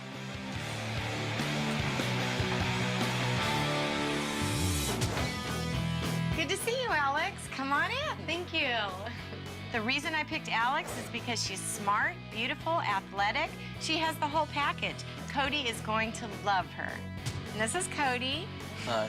I'm fun. I'm willing to do, you know, stuff that most people wouldn't. And this is my son's parasite, Natalie. Hopefully he can have her removed. Hello? Am I the only person that thinks Alex needs to be on a feeding tube? I mean, that girl is way too skinny. You ready to go on our date? Yeah. When Alex walked Wow. through the door, the first thing I noticed was her smile. I just knew we were gonna have a good time. Cody and Alex are off to rev up some romance, while Mom, Dad, and Natalie are back at the house, ready to see how You're going things drifting? unfold. That girl's a twig. I'll snap her in half. You're thinking of Twix. That's what you snap in half. No, your fat-ass husband is thinking of Twix. Who you calling fat, lard ass? Oh my god.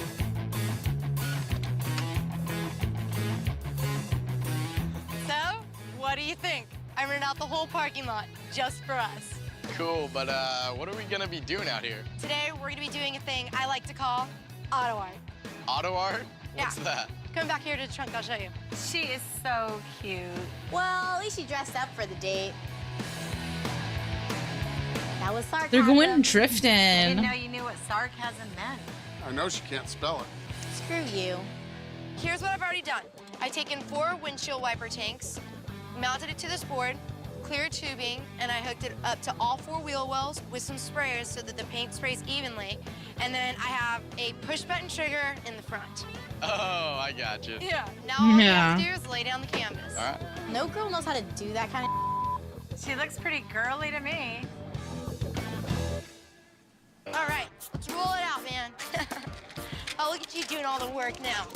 Trying to make me look too girly, come on. Oh, wow, they're laying out a canvas. What are they enjoying the next date? Paint your house? So you're saying there's gonna be a next date? No. Oh, This show is so crazy watching it back. All right, now that the canvas is down, just one more thing. Oh, okay. Okay, now that that top's off, my top comes off. Whoa. She's got nicer boobs than you. My boobs are just fine. I was talking about your husband. Wow, you're hot. Thanks. All right, so now you ready for some auto art? Hell yeah. Perfect. All right, start pushing the buttons now. Lou, ready? Go.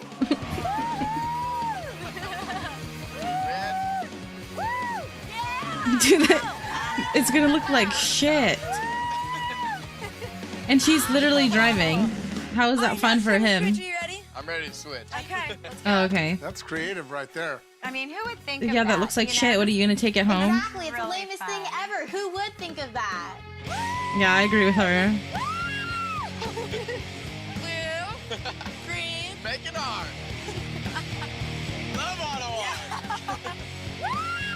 Nah. Is this how you put your makeup on in the morning? The best date ever. So why don't I go put on a shirt and we go get some food? I'm starved. All right, there you go. All right. You're a badass driver. It was amazing. It was so much fun. Oh, you're a badass driver. You're amazing. All she can do is laugh. She's an idiot. You're the one with the stupid laugh. You know what? You have a little something on Wow. your face. Oh, they're gonna kiss. You got a little something right there, too. The director said, "Kiss, kiss, kiss." Okay. Slut. Oh. Watch your mouth. Watch yours, your collagen's falling out. Okay, well, it is getting late, and I do have to get you home. But before we leave, I just want to give you a little something. Close Little your eyes. smooch. Oh my god! Ew. Gotcha. No, he didn't. All right, ready? Yeah, let's get out of here. I don't think you can stand a chance after this. Oh, Natalie. we'll see about that. We'll put a knife in you. You're done. What, honey? I think it's pork.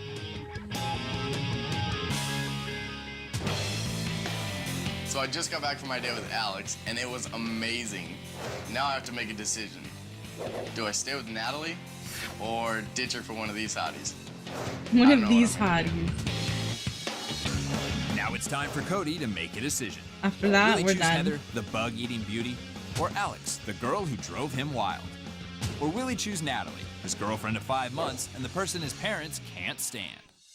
Hey, ladies. You're all so What great, did I do? which makes this a really hard decision.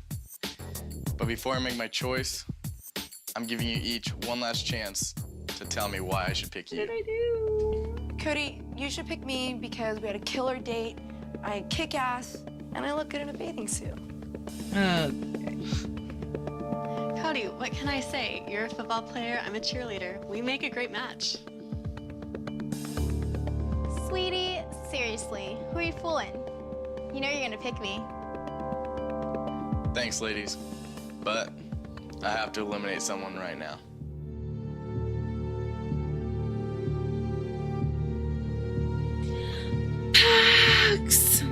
Hello. Heather. Welcome. You're such a How are sweetheart. you?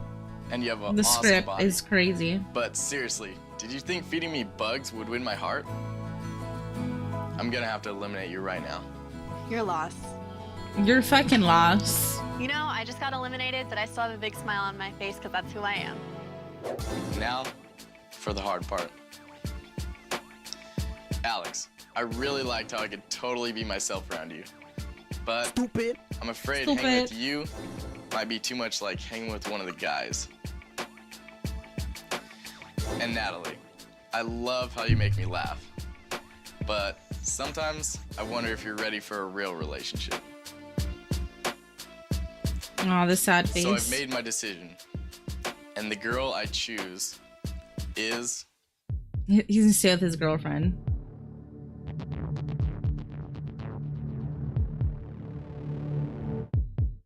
Natalie. Oh my god. Are you kidding me? I'm out of here. Cody, I had more fun watching the paint dry on our canvas than hanging out with you. I don't know what Cody was thinking. I think he's been hit in the head too many times with the football. I'm glad. I don't know what's happening. I think that girl's gonna give me an ulcer. I'm telling you. I feel good right now. What about you? Well, let me show you. Pucker up. Oh. Dude, what the hell were you thinking about? Okay, one more MTV and then back to crime. will have to convince me that their son is the boy for me. Oops. Wait, which one is this? Oh, this one's next. Okay. I'm into guys who are hot, not guys who think they're hot.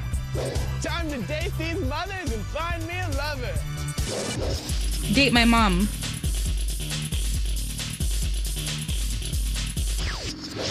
I'm Diana, I'm 49. I'm Josh, and I'm 21, and we're gonna win because we're freaky.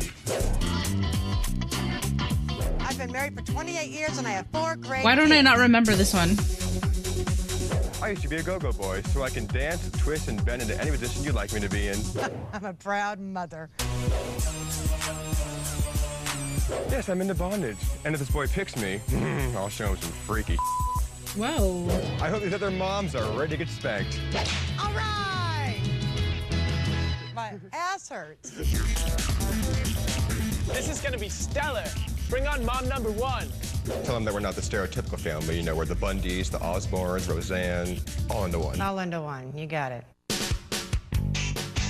What if he asked me how many sexual partners you've had? Infinity doesn't even begin to describe it. Walked around the block, have you? Okay. Walked, run, bent, twist, name it. All right. Okay.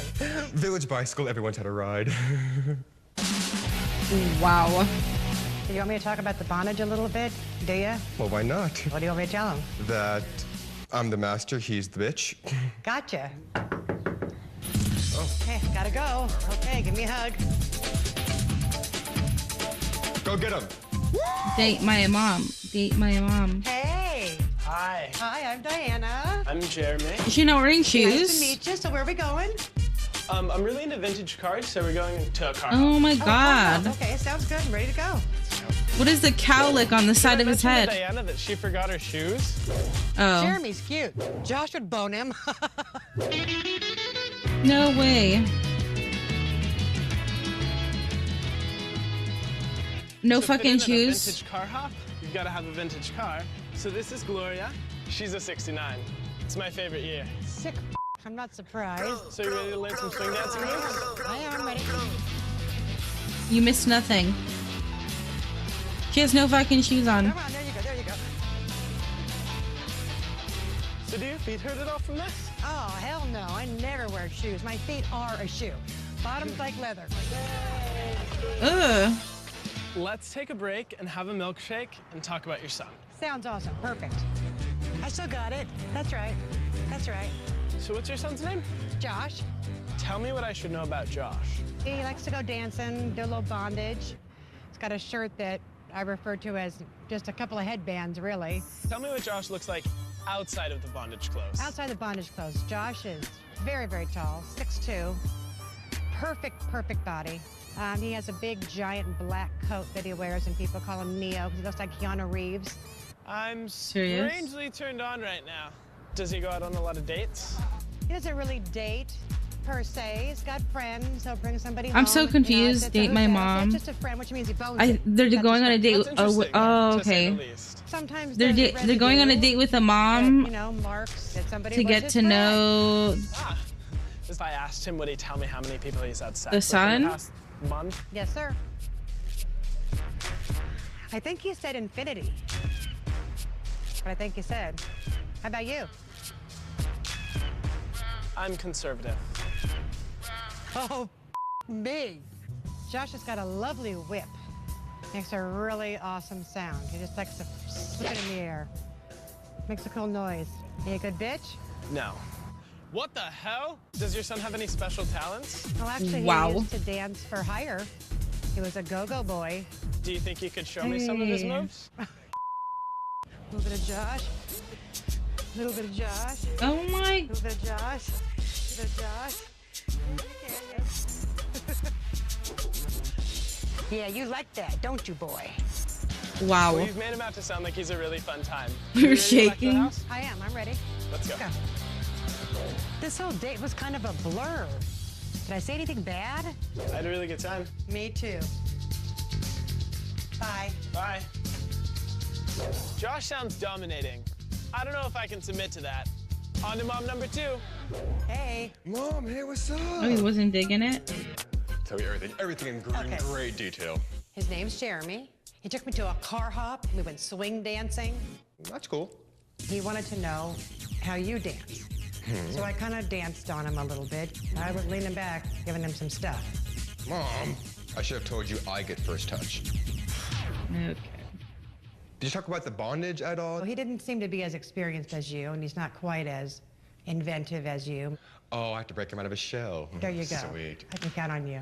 Okay, so I think I told him everything you wanted me to say. I think it was perfect. I love you. Like Mary Poppins. Perfect. We got it. We got it. Love you. Love you more. Love you more. Love you more. Love you more. Next week. What? Oh my god, the ads. Wait, look at the ads back in the day. A pad commercial, toothbrush. What is that? Pepto. Jessica Simpson, Proactive. Dude, that shit would play all the time. All the fucking time. On TV. What is that? No? Wonderful kids. Look, this guy's going back just a little bit. That's so funny. What a recording. W. Bridget. I'm Christine and I'm 51. I'm Nick and I'm 19. And I'm gonna kick these mothers' asses for real. I've been married for 20 Yeah, years and I got actually should go to bed. kids. It's already 12. I'm not I need really to buy into like an sex. adapter I so I know don't that's have to weird, keep but fucking doing this shit. whatever. I know this guy's gonna pick Keeps us 'cause crashing. my mom's the You heard? I'm the Rizzle Dizzle. These mothers better watch out for Sizzle.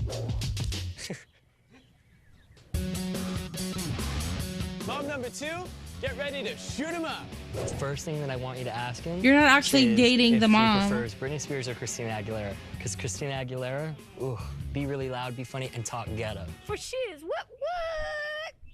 Oh, snap. Yeah. No. What am I going to tell them about your job situation? Please don't tell him that I don't have a job. I'll look like such a freaking loser. Tell him that my job is to chauffeur people around. I think that's pimp. Or to be honest, I don't know. I think Sure, you do also go let on him the. know, I too, think you that do I'm just not go all on that the into date. sex. So Or I ask him don't if know. he's all about No. sex, or if he really wants a serious relationship. Yeah. And just let him know that I'm here for a serious relationship and not just a hookup. For real? Yeah. For real? Dude, he's here. Remember everything I told you, okay? Okay.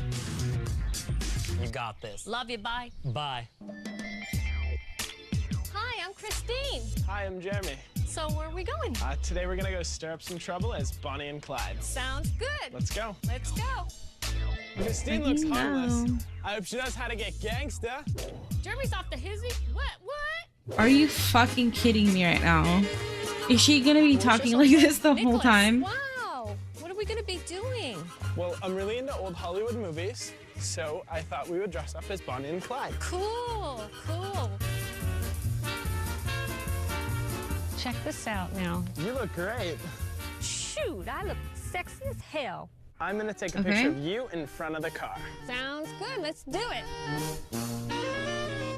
Make it provocative for me. Ooh, I can be very provocative.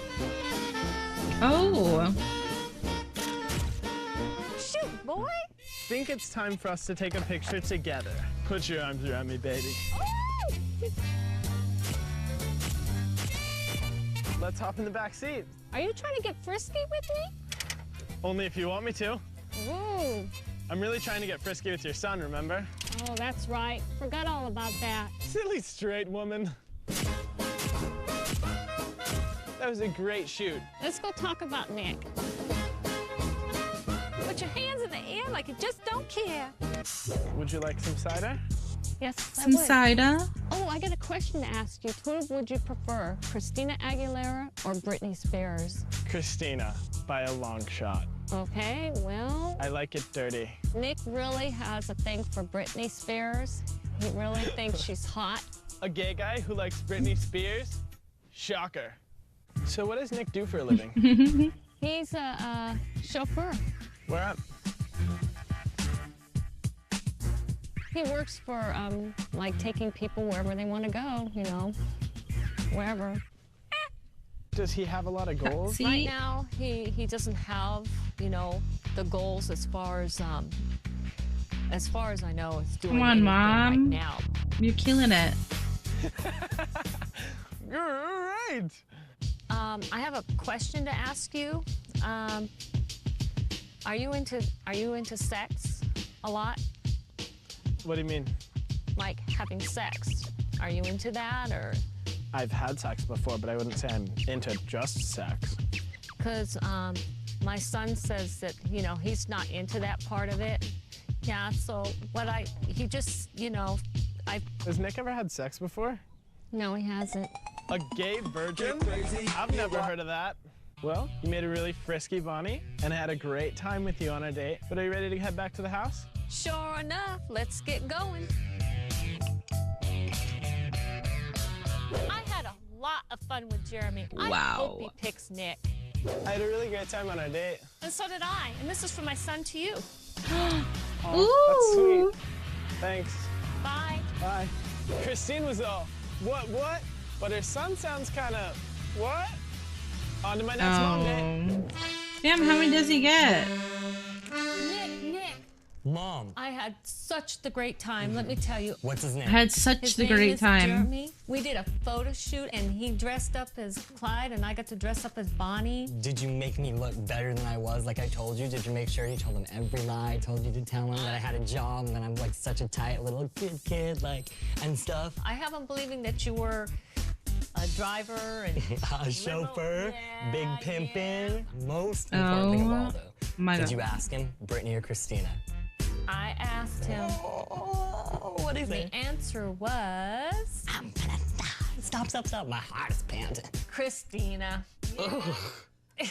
I love both of them. So do you think he'll think that I'm sexy? I think he'll think you're hot. I love you, Mom. I love you too, son. I'm prepared. Oh, ads. What do we got? What is that? Was that Chili, Subway, Visa, gum?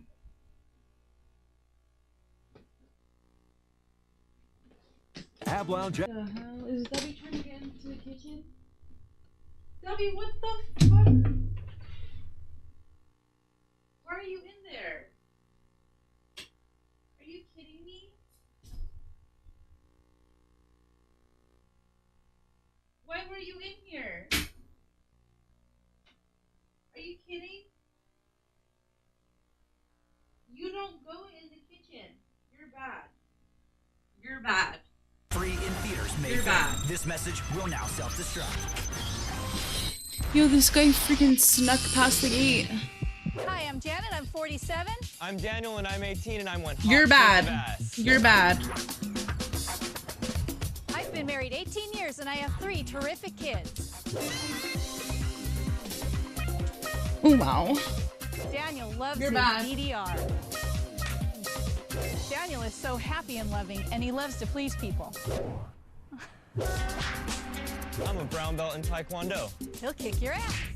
Daniel's a great kid, but he's a little cocky. Man. Cocky? Damn right I am. Let's do this. Who's live right now? This is getting nuts, but I'm ready. Bring on mom number 3. What do you want me to tell him? Tell him I like hairy guys. Why on earth do you like Benji. hairy Let's guys? go raid I don't know, Benji. because it's fun to play with. Like it's fun to touch and run my hands through. Been telling you about your dad for years. Mom, don't say that. I'm getting also off. ask him if he's uncircumcised too. It's And why 12:05. is that important? We'll just make sure that he's uncircumcised. It's not important why. We have to go raid Benji.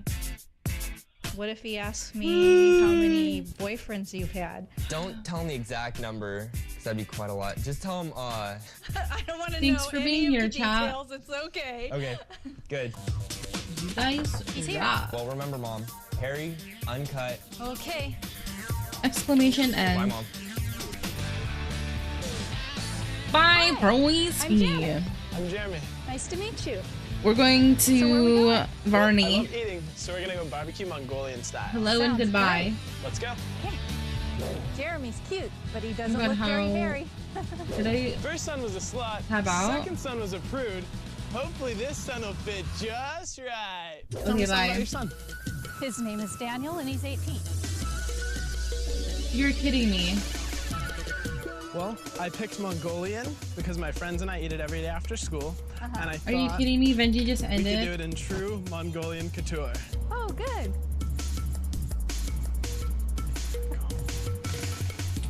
Oh, What does Daniel look like? Well, he didn't want me to tell you like this, but